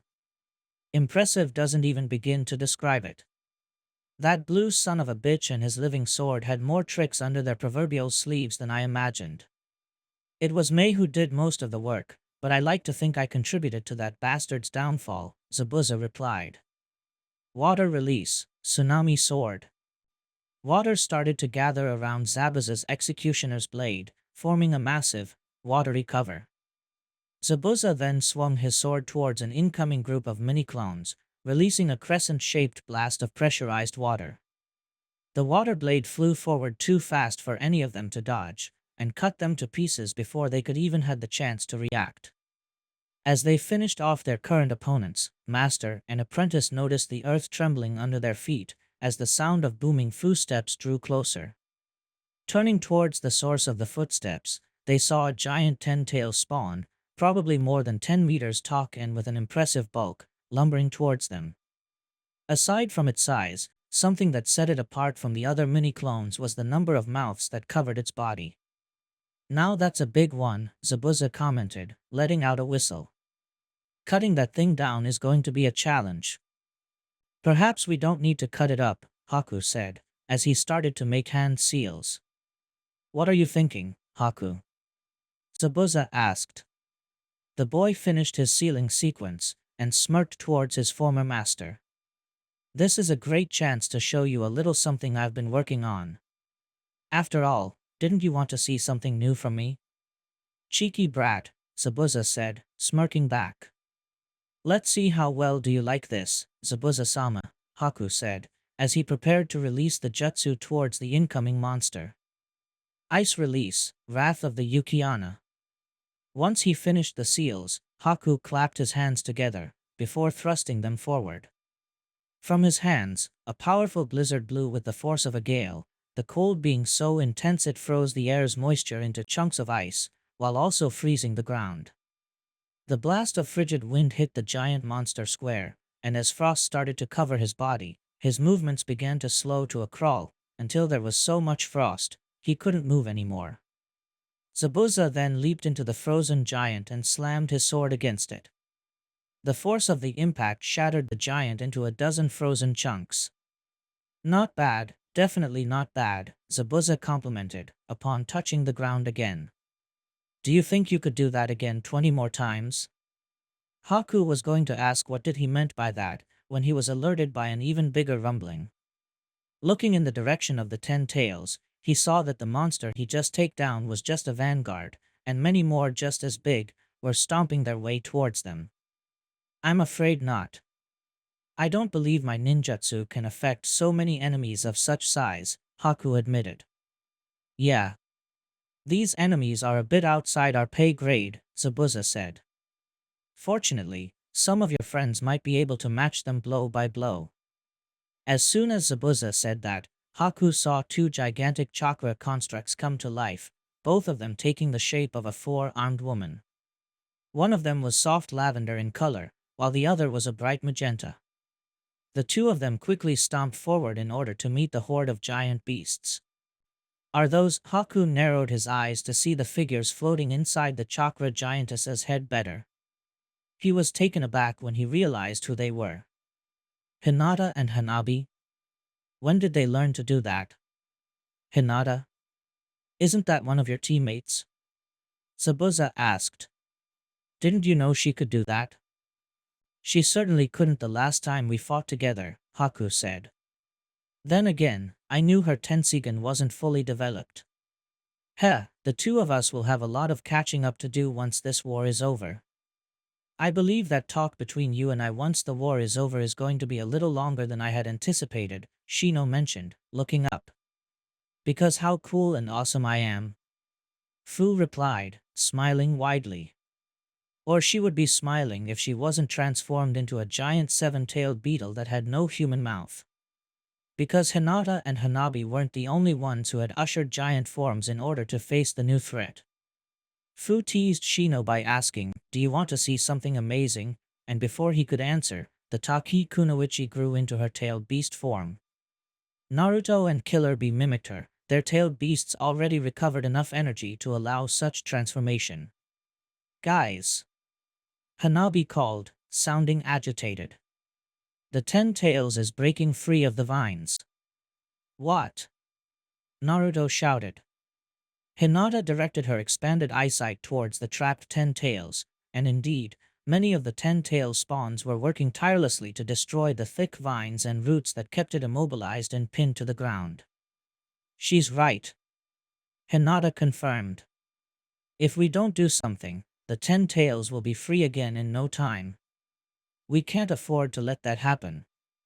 I guess we'll have to take a more aggressive approach and head to the 10 Tails as soon as possible," Naruto stated. "We'll cut a path through them. Fu, can you provide us some aerial cover?" "You got it," Fu replied, as she took into the sky. As she ascended, many of the 10 Tails spans noticed her, and started to throw sharp wooden spears at her from the ground. She started to quickly move around in order to dodge the storm of wooden stakes aimed at her. Despite her current size, she was able to maneuver around the flying spikes easily, while gathering a sphere chakra in front of her mouth. Tailed Beast Wave. The ball of chakra exploded in the form of a beam of destructive energy, directed towards the mass of mini-clones in front of her in a straight line. After a couple seconds of delay, it was followed by a chain of explosions that carved a path across the conglomeration of monsters. "Alright, let's go," Naruto said, as his Kurama avatar stomped forward, followed by Hinata and Hanabi's avatars of Kalika, and lastly Bee in his Gyuki form. "Hinata, Hanbai, cover my flanks. Bee, cover our backs." "Understood, Naruto-kun. You can count on us," Hinata replied. "You can trust number 8 and I to cover the rear. None of these monsters will get even close, that's much as clear." Killer Bee rapped. And thus began the charge through the path Fu had carved from above. Naruto tried not to use the tailed beast ball much, since he wanted to conserve energy. Fortunately, the physical power of his tailed beast form proved to be enough to deal with his similar-sized attackers. When a giant mini-clone came to him from the front, Naruto punched it in the face with as much strength as he could, and the abomination was sent flying backwards, landing on his back and slitting on it. When more than one monster tried to attack him from the same side, Naruto wrapped some of his tails around their necks, and first slammed their heads against each other, before tossing them away in opposite directions. And when they tried to overwhelm him with numbers, Naruto simply charged a tailed beast ball to blow many of them at once. "These guys are big and scary, but despite their size they aren't a match for us," Naruto thought. Of course. Powerful as it is, the 10 Tails can't mass-produce minions with the power to match a tailed beast, Kurama agreed. Plus, with its chakra currently bound, the 10 Tails can't expend that much energy on these things. Still, don't underestimate them. "I wasn't planning to," Naruto replied out loud, as he slashed an incoming giant spawn. While Naruto worked to open a path in a straight line, the Hyuga sisters, each of them with their respective avatar of Kalika, protected Naruto's flanks from the same horde of monsters. Their 4 arms proved to be exceptionally useful for dealing with them, especially those with multiple limbs. Unlike Naruto's tailed beast form, though, they lacked any kind of destructive, wide-area jutsu that could be used to wipe out large quantities of enemies. So they had to use their own jutsu for when their giant chakra constructs weren't enough. which was almost all the time. Sage Art, Lightning Release Thunder Blast. Hinata's entire body crackled with purple electricity that she directed towards the enemies in front of her with a thrust of both of her arms in the form of massive pillars of lightning that traveled outwards, leaving a trail of scorched earth behind. The giant ten-tailed spawns shook in pain as electricity coursed through their bodies, and while they were paralyzed, Hinata's avatar dispatched them with powerful palm strikes. Given that she was given a brief respite, the Hyuga clan had allowed herself to check on the others, more specifically, her little sister covering the other flank. Like Hinata, Hanabi was bombarding the ten-tailed spawns with elemental ninjutsu of her own before delivering the finishing blow with her avatar of Kalika. "Hanabi-chan, how are you doing?" Hinata asked. "Do you need some help over there?" "I'm fine," Hanabi replied. "Though my truth-seeking balls don't hurt them as much as they should. The ten tails in its spawns are pure nature energy," it was Naruto who replied. "Truth-seeking balls did okay against the smaller ones, but I doubt they'd do much against these behemoths. In that case, I'll need to stick to brute force then," Hanabi said, as her avatar of Kalika smashed its palm into the face of a giant mini-clone leaping at her, followed by a roundhouse kick to another one. Looking at the fallen creatures, she got an idea. "Alright, this should clear some of them out." Hanabi then grabbed the knocked-out monsters and dashed forward, drawing even more ten-tail spawns towards her, just as she expected. Without letting the mini-clones she was grabbing go, she made the avatar spin on its feet. 6 paths, heavenly spin. Hanabi's avatar of Kalika started to spin around itself. As it picked speed, a small tornado started to form around it. It spread its arms, using the mini-clones she had grabbed to extend the range of her jutsu. As the ten-tail spawns dumbly charged at her, they were smacked with the bodies of its fallen brethren, knocking them on their back. Hanabi eventually let the ones she was grabbing go, sending them flying against a cluster of spawns, making them tumble with a loud crash. "Nice one, girl, such a move. You got quite the groove." Killer Bee rapped, as he lifted a giant mini-clone over his head and tossed it against another group of them. While Hinata also wanted to compliment her little sister, she felt it was no time for such things, especially since they were still so far away from the ten tails. The Hyuga clan had directed her sight towards the bound monstrosity, and gasped loudly upon seeing what was going on around it. "Hinata-heim?" Naruto asked.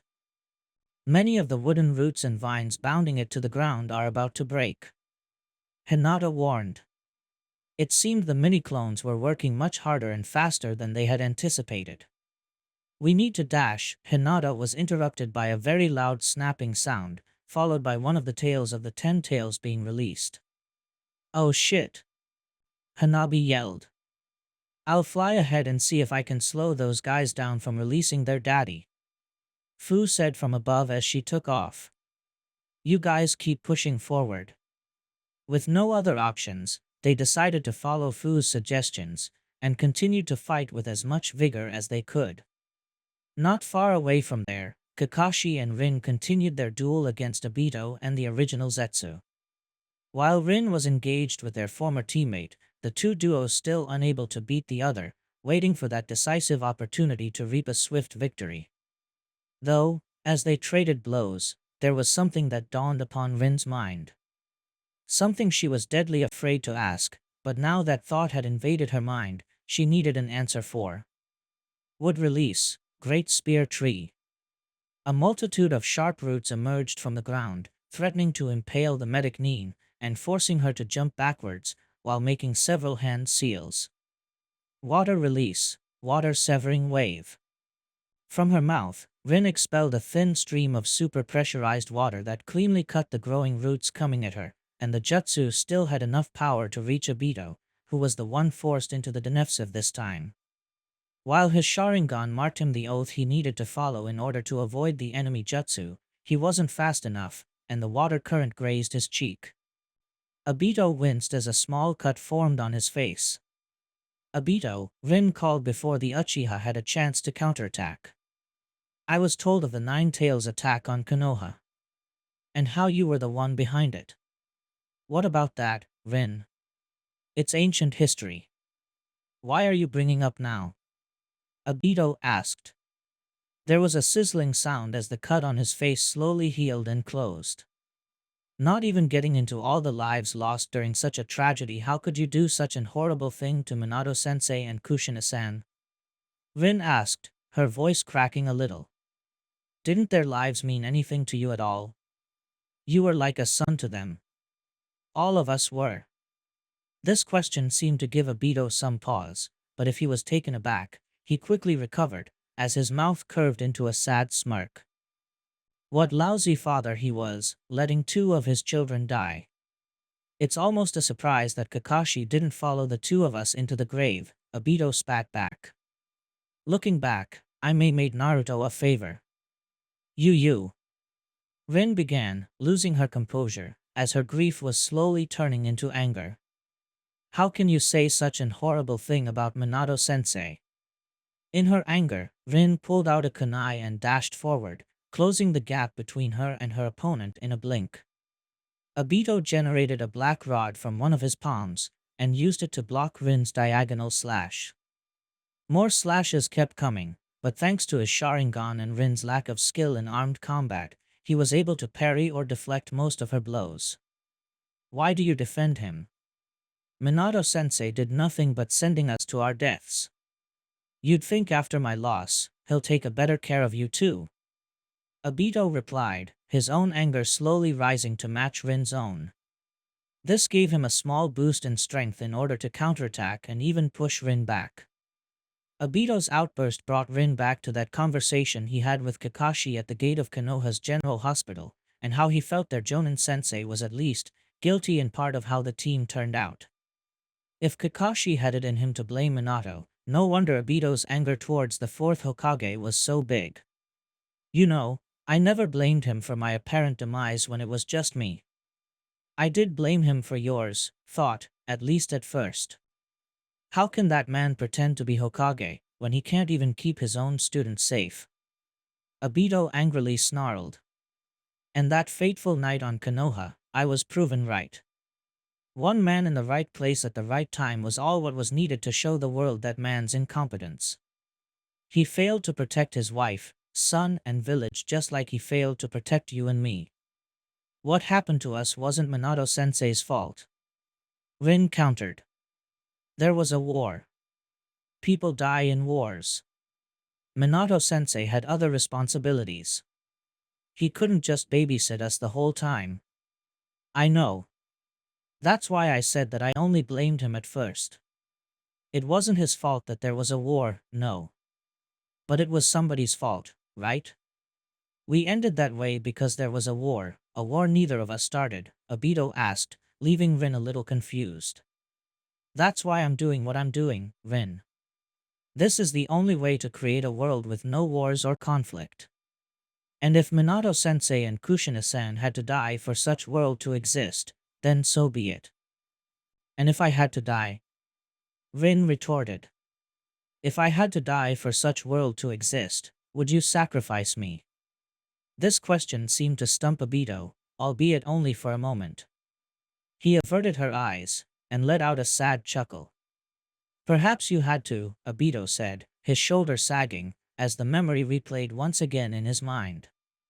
He had revisited that moment so often, it only made him a little numb now. Since it was when I saw you taking Kakashi's Chidori when my eyes were open to the ugly truth that it's the reality of this world. While Obito and Rin's exchange happened, Kakashi continued his fight against Zetsu. However, the two of them had been listening to Obito and Rin's conversation. And more importantly, their reaction towards it. Because thanks to his Sharingan, Kakashi had noticed that, the moment Obito admitted that he needed to see Rin die, the Zetsu's white half's mouth twitched into what appeared to be a smirk. Kakashi's eyes narrowed at the plant being as the gears of his mind started to turn. Something wrong, copy ninja? Zetsu's black half taunted. Can't stand hearing your teammates fall from grace. Yes. It was quite the tragic day, one I will never forget, especially now that I know the far-reaching consequences such events had on the world at large, Kakashi replied, as he started making hand seals. Water release, water dragon jutsu. Kakashi expelled a large amount of water from his mouth. The water took the shape of a serpentine dragon, and after letting out a roar, lunged towards one of the last two remaining Akatsuki. The duel being merely smirked as he made his own hand seals. Wood release, deep forest emergence. The earth started to shake as large underground wooden roots broke into the surface, surrounding the battleground. Zetsu then merged his body with one of the roots, avoiding Kakashi's water jutsu, which crashed harmlessly against the strong roots. You can't beat us, copy ninja, the white half said, as Zetsu appeared for a second behind him. We are one with nature. Can you beat nature itself? The black half taunted, as Zetsu appeared for a brief moment from a root to Kakashi's side, making the copy ninja to turn around. Not even your Sharingan can predict when will we appear next, the white half said, as he appeared behind Kakashi, making several hand seals. Wood release, leaf hurricane. Zetsu cast a tornado of large green leaves towards Kakashi, which looked normal at first sight, but Kakashi could see they were as sharp as kunai. Kakashi jumped backwards while making several hand seals as well. Fire release, great dragon fire. Kakashi exhaled a cone of flames that engulfed the leaves of the tornado, burning them to a crisp. However, when the fire disappeared, Zetsu had disappeared once again. You know, the more I think about that day, Kakashi began, hoping to lure his opponent out. I can't help but think the extraordinary bad luck that led to Obito getting to us just when I accidentally killed Rin. The timing couldn't have been worse. Zetsu once again appeared behind Kakashi, who summoned a mass of smaller wooden roots to impale him with. Kakashi, however, was already expecting this, and turned around as his hands blurred through hand seals. Wind release, wind scythe jutsu. Upon finishing the sealing sequence, Kakashi spread his arms outwards, releasing several blades of compressed air that shredded through Zetsu's attack. However, before the attack could reach his foe, the plant being already hid within the large wooden vines. You know that attacking somebody from behind is the most obvious choice, and thus the one I'll be expecting the most? Kakashi asked, almost in a mocking manner. That moment, two pair of gigantic Venus flytrap jaws appeared from below him, ready to crunch him between them. Kakashi, however, managed to jump back just in time, before delivering a brutal kick in the face to Zetsu as he emerged from underground, which sent him backwards, skidding against the ground. Going for the second most obvious choice isn't that much better, Kakashi boredly said, as he watched the angry Zetsu merging once again with one of the vines. The copy ninja then started to make hand seals at a leisure pace. By the way, I hope you enjoy this jutsu. It was created by my father. Lightning release, forked lightning. Kakashi's hands were coated in electricity, as he threw them to the sides, releasing a storm of lightning bolts. The lightning bolts then began to bounce around the wooden vines, covering the area in electricity. And naturally, several of those bolts managed to hit Zetsu the moment the plant-like creature emerged once again to attack. This time, Kakashi didn't give his enemy time to flee. Using the body flicker jutsu, the silver-haired Jonin appeared in front of the Akatsuki and lifted him into the air by his neck. I already had my suspicions, but you gave me additional reasons to believe that Rin's death wasn't the unfortunate tragedy I always believed it was, Kakashi said, his eyes narrowing in anger. You bastard, the white half choked, as he tried to futilely break from Kakashi's grip. Suddenly, there was a tremor that shook the entire battleground. Both Kakashi and Zetsu turned towards the source of the disturbance, and saw, to one's horror and the other's delight, that some of the 10 tails had been liberated from their wooden bindings, and probably more to follow. Zetsu smirked. You have lost. You won't be able to bind the 10 tails a second time. Everybody in this place is living on borrowed time. You won't dash, the black half boasted, before he and the white half were silenced as Kakashi trapped them inside a Sharingan genjutsu. In that case, let's have a chat at a more private place, shall we? Kakashi suggested. The form of the Mangekyo Sharingan appeared on his left eye. Rin. I'm going to take this scumbag to the Kamui dimension. Keep Obito busy. Rin, still engaged with Obito, quickly looked at the vanishing Kakashi and nodded. Undress, dude. Rin replied, before facing Obito again. What is Kakashi going to do? Does he think he can accomplish anything by separating me from Zetsu? Obito asked, trying to sound confident, but unable to hide how Kakashi's tactic was unnerving him. He then looked at the slowly breaking free 10 tails. Even if he kills Zetsu, his death won't accomplish anything. I don't know. But I trust him. Kakashi isn't somebody to act without reason, Rin replied. Kamui dimension. As the two newcomers entered the pocket dimension, Kakashi gracefully landed on his feet, while Zetsu landed painfully on his back. He was already regaining mobility, breaking out of the genjutsu already. Not that Kakashi cared that much. Alright, Kakashi said, as he forced the plant being back into his feet. He once again focused his Sharingan onto the creature's eyes, reinforcing the genjutsu. I have a few questions regarding Obito that you're going to answer. And no, that wasn't a request. Back in the real world, the allied ninjas continued their charge against the Sea of Ten Tails mini-clones of all sizes and shapes, led by Naruto, Hinata, Hanabi, Killer Bee, and Fu. Unfortunately, they were only halfway done when the Ten Tails managed to break free completely. With the help of its arms, the titanic beast raised to its full height, and let out a deafening roar. No! Naruto screamed. Shit! Too late!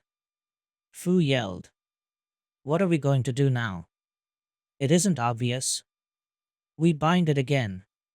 We have to keep going, or else all this will be in vain. Killer Bee said. We need to find Hagane, Kaida, and Rin, Hanabi said, as she started to scan the battleground. She was able to find Rin easily enough, engaged in a match against Obito. Her two teammates, meanwhile, had returned to the rear of the army. Their chakra appeared to be weak. Though I don't think they're in good shape enough to pull a jutsu of that size a second time, the Ten Tails roared again, making the earth tremble once more, as a powerful wind blew in every direction from its body. Naruto, Hinata, Hanabi, and Fu shivered as they felt a massive wave of nature energy washing over the area. What was that? Naruto asked. This isn't good, Naruto, Kurama replied, sounding worried. It plans to do the cataclysm. Cataclysm. Naruto repeated. He didn't know what was that, but he could tell it wasn't something good. Meanwhile, not far away from there, the three Uchihas loyal to Konoha continued their fight against the man who was once their clan head, all four of them using their perfect form Susanoo. While Madara proved to be more than a match for Itachi and Sasuke, Shirsue's addition proved to be what they needed to maybe not tip the scale in their favor, but bridge the gap between them to the point that it could be called an even fight. Even if Shirsue's presence didn't make victory a certainty, they didn't need to win. All they needed to do was to keep Madara away from the Ten Tails while Naruto and the others dealt with the Ten Tails.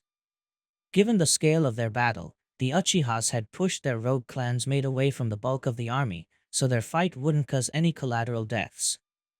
Their tactic involved the three of them surrounding Madara and attacking them from different angles, limiting the rogue Uchiha's ability to block or parry their attacks. STLL, Madara wasn't considered the strongest Uchiha who ever lived for no reason, and he was more than able to maneuver his Susanoo in order to move in time to block or dodge his enemies' attacks. Look at that, it seems that I'm not the only Uchiha who's a master of Senjutsu, Madara said, as his Susanoo parried a blow from Shirsue's drill spear with its sword. The clan might be down to a few members, but it warms my heart to see how talented you are. That moment, Sasuke fired several Susanoo arrows coated the black flames of Amaterasu, while Itachi shot several Madagama-like projectiles at him. Madara, however, sensed the attack coming and was already preparing a counter. Shinra Tensei. Madara cast a powerful repulsive way in every direction that not only stopped Sasuke and Itachi's attacks, but also managed to push Shisui Susanoo backwards. Despite tumbling, Shisui managed to regain balance. So, you know about the Uchiha insurrection, Shisui said. And don't you feel anything over the fact that our once mighty clan is now down to single-digit numbers? Nor that we helped to its downfall. Madara merely shrugged. Why should I? What's important about a clan is the strength of its members, not its numbers. I prefer the Uchiha clan reduced to a single-digit numbers like you said, as long as the remaining members are strong and skilled, then have the Uchiha be composed by 1,000 weaklings. If the other Uchiha died during that coup, then they were weak and their deaths were deserved. Itachi's face twisted into a grimace of disgust. Disgraceful. And you're the one who's going to lead us to a world without conflict? Sasuke asked, incredulous. Why, of course. Power is the only thing that can shape this world into something better. That's why wars happen, because what are wars but struggles for power? And this war is no different, at least on that regard. But it will be the war to put an end to all wars. With the 10 tails, my power shall be unmatched. I'll have the power to shape the world as I see fit, Madara explained. And with that power, I shall create a perfect world. A paradise for all to live. I shall fulfill the role the sage of the 6 paths should have filled 1,000 years ago. However, before any of the allied Uchihas could offer a retort, Shisui felt a wave of nature energy washing over the battlefield as it flew into the 10 tails. Given Madara's expression, he was already expecting it. Oh, it's already happening, Madara casually said, as he looked in the direction of the 10 tails. It's been quite the fun spar, but unfortunately, as much fun as I'm having with you three, I'm afraid I must stop the battle here. Duty awaits. Besides, you might want to find a place to hide from what's going to come next. And with that, Madara dispelled his Susanoo and fell to the ground. The moment his feet touched the solid floor, he ran away from the other 3 Uchihas. Don't let him escape, Sasuke said, as his Susanoo stomped forward. Unfortunately, it was unable to take another step. As the 10 tails gathered nature energy, a white aura started to glow around the colossal monster's body, shining brighter by the second. Then, for a fraction of a second, the air shimmered as silence reigned absolute. And following that, the 10 tails released all the nature energy that it had been stored in the form of a single, uncontrolled burst. The effect was immediate. First, a massive hurricane formed from the 10 tails, blowing everybody near it away, either be friend or foe. Not even the Jinchuriki in their tailed beast forms nor the Hyuga sisters' avatars of Kalika were unable to resist such a powerful gale of wind, and were blown away as if they were as light as little birds. That hurricane, however, was only the first, as many more formed around the battlefield. Lightning bolts rained from the dark clouds above without pause, while hail the size of a fist pelted the ground with fury. The very earth was teared apart by a powerful quake, sending large chunks of rock everywhere, as plumes of lava erupted everywhere, creating red rivers of fire. Even if the cataclysm lasted less than 2 minutes, it felt like hours for the hapless ninjas and the 10 tails mini-clones, who weren't spared from their father's wrath, but they weren't smart or even aware enough to understand what was going on, who tried their best to survive the localized natural disaster that fell upon them.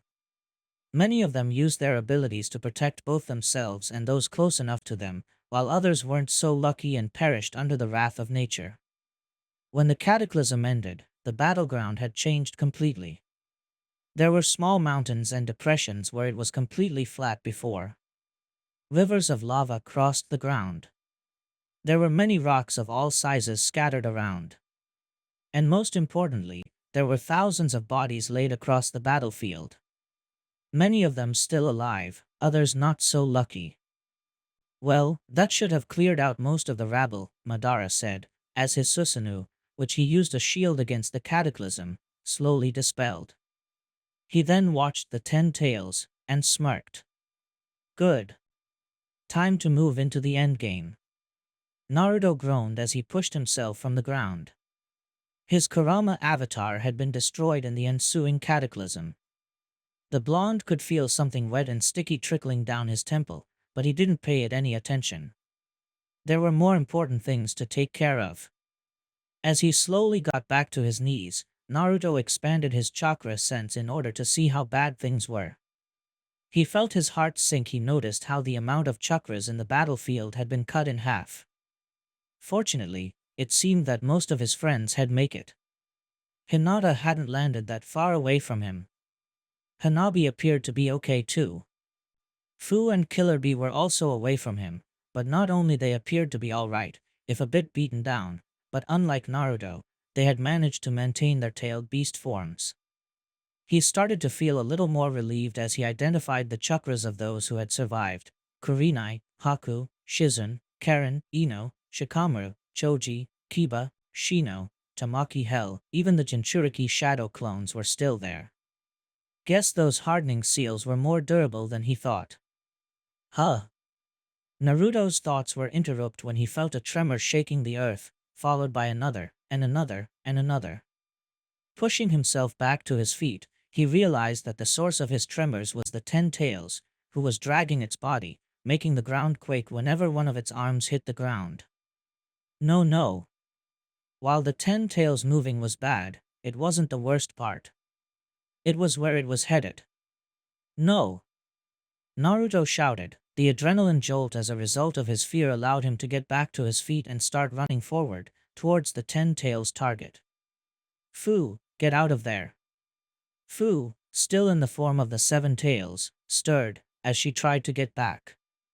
Naruto didn't even know if she was aware of the danger she was, given that the 10 Tails had locked onto her as its next target. However, no matter how much the blonde was trying to run, he knew he wasn't going to reach her in time before the 10 Tails did. He tried to activate Kurama Chakra mode once again.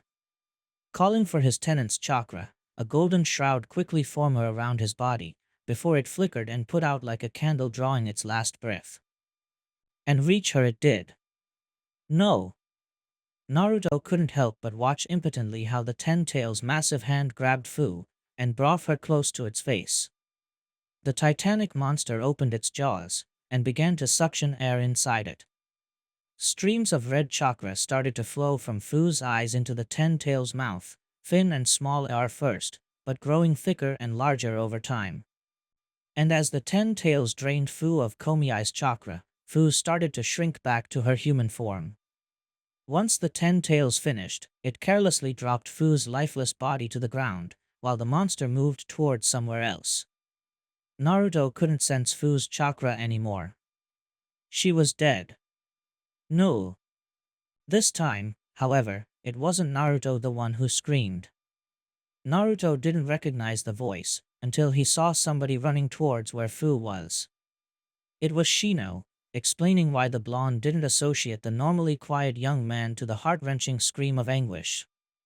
The Abirame, followed by his teammates, desperately rushed towards their friend's fallen body. Naruto, the 10 Tails is going to absorb Gyuki now. Kurama warned him. This time, Naruto didn't have to use his chakra sense to locate Killer Bee. All he needed to do was follow the direction the monster.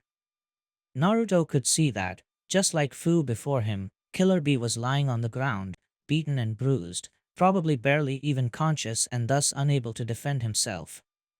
The blonde began to run again, his wobbly legs threatening to make him fall. Naruto didn't seem to care why the 10 Tails was targeting the Kyumo Jinchuriki when he was closer. The only thing in his mind was to save his fellow Jinchuriki. However, the events from less than 5 minutes ago replayed before his very eyes. Naruto simply wasn't as fast as the colossal abomination. He tried to draw Kurama's power once again. This time, he could feel the chakra cloak's power manifesting with greater strength, forming a golden shroud around his body. This was followed by a feeling of strength returning to his legs, which allowed him to run faster. But once again, it proved to be useless. The 10 Tails grabbed Killer Bee with one of its enormous hands, and brought it close to its face. It then opened its mouth wide. No! No! Stop, please. Naruto begged, as he tripped on his feet and fell on his face. But the 10 Tails didn't hear nor care about Naruto's pleas. Once again, red streams of chakra flowed from Killer Bee's eyes and mouth into the 10 Tails' mouth.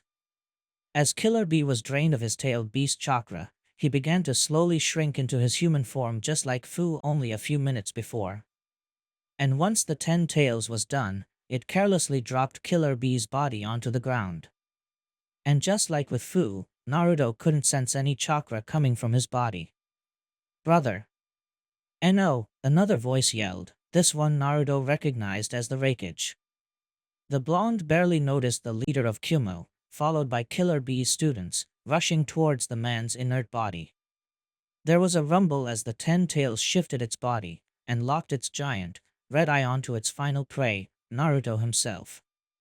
Or better said, the 9-tailed fox sealed inside him. Naruto, it's coming for us.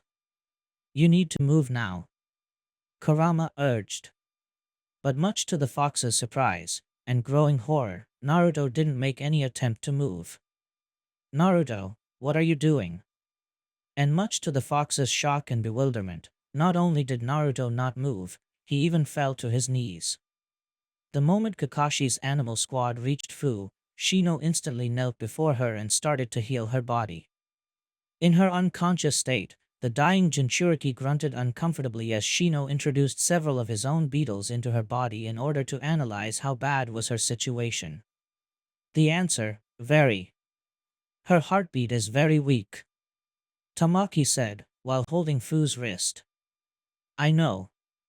All her organs are on the verge of failing, and her chakra network is almost empty as well, Shino said, as he continued working. Apparently, he was able to rein in his desperation and keep the stoic and logic-driven demeanor his clan was known for. My beetles are converting my chakra and transferring it to her as well. Is that going to work?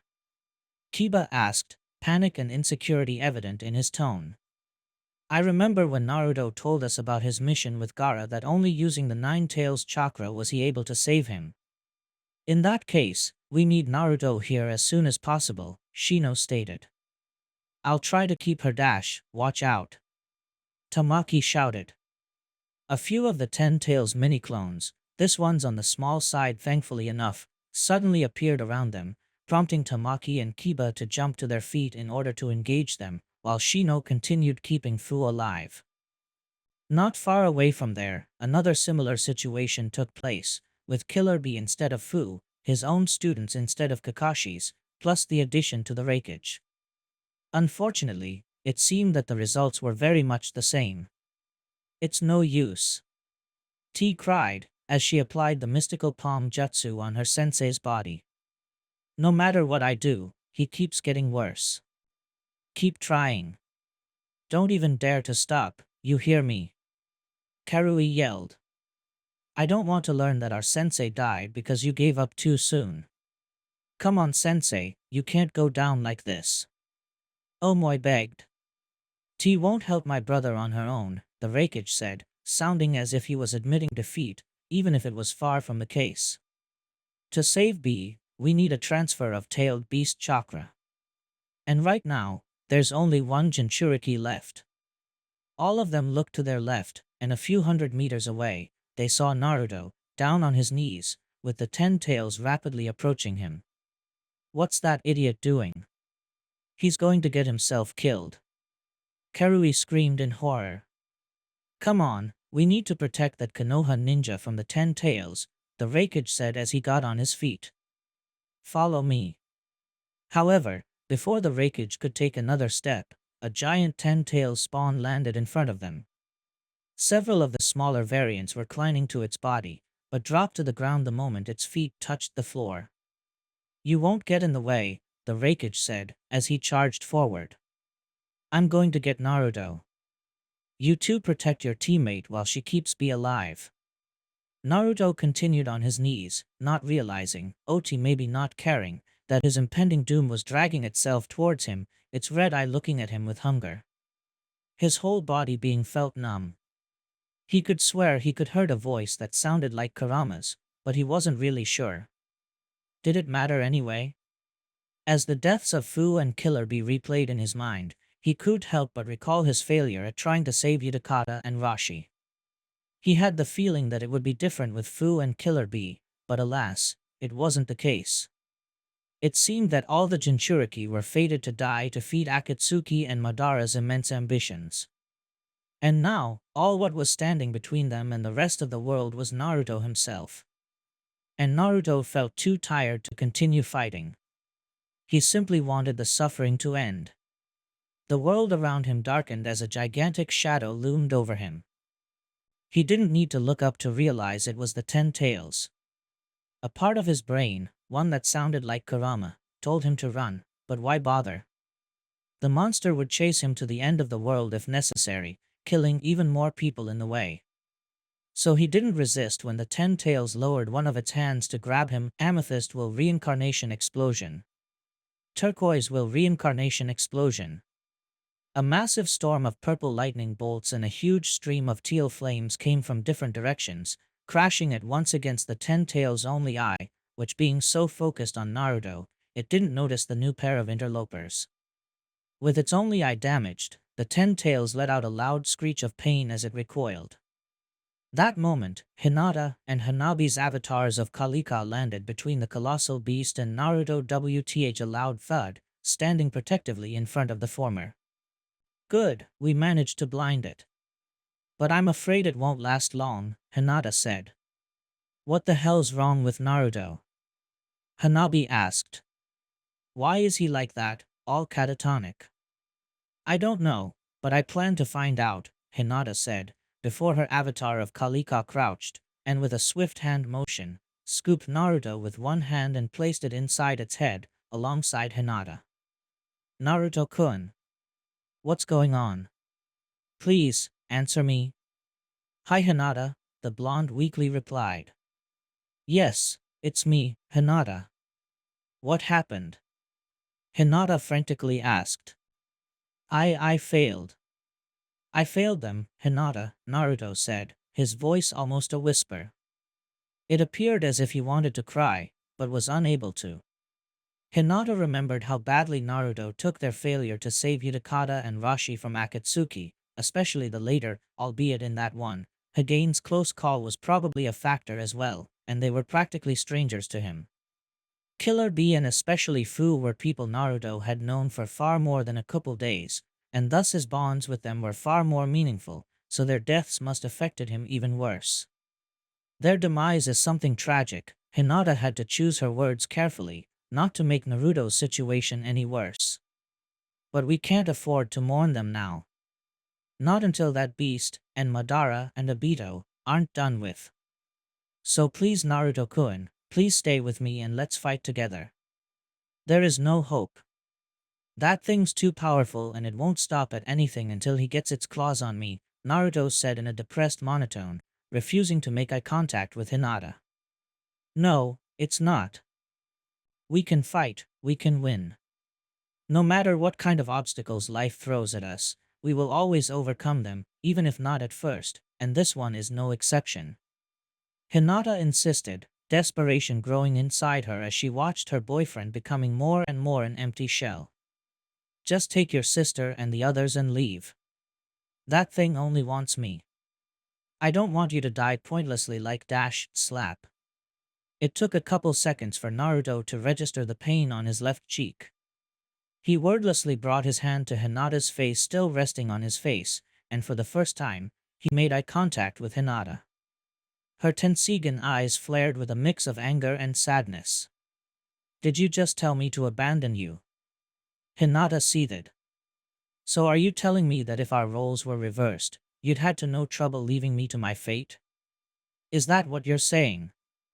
What? No. I would never. Naruto stammered, but Hinata didn't let him finish. No.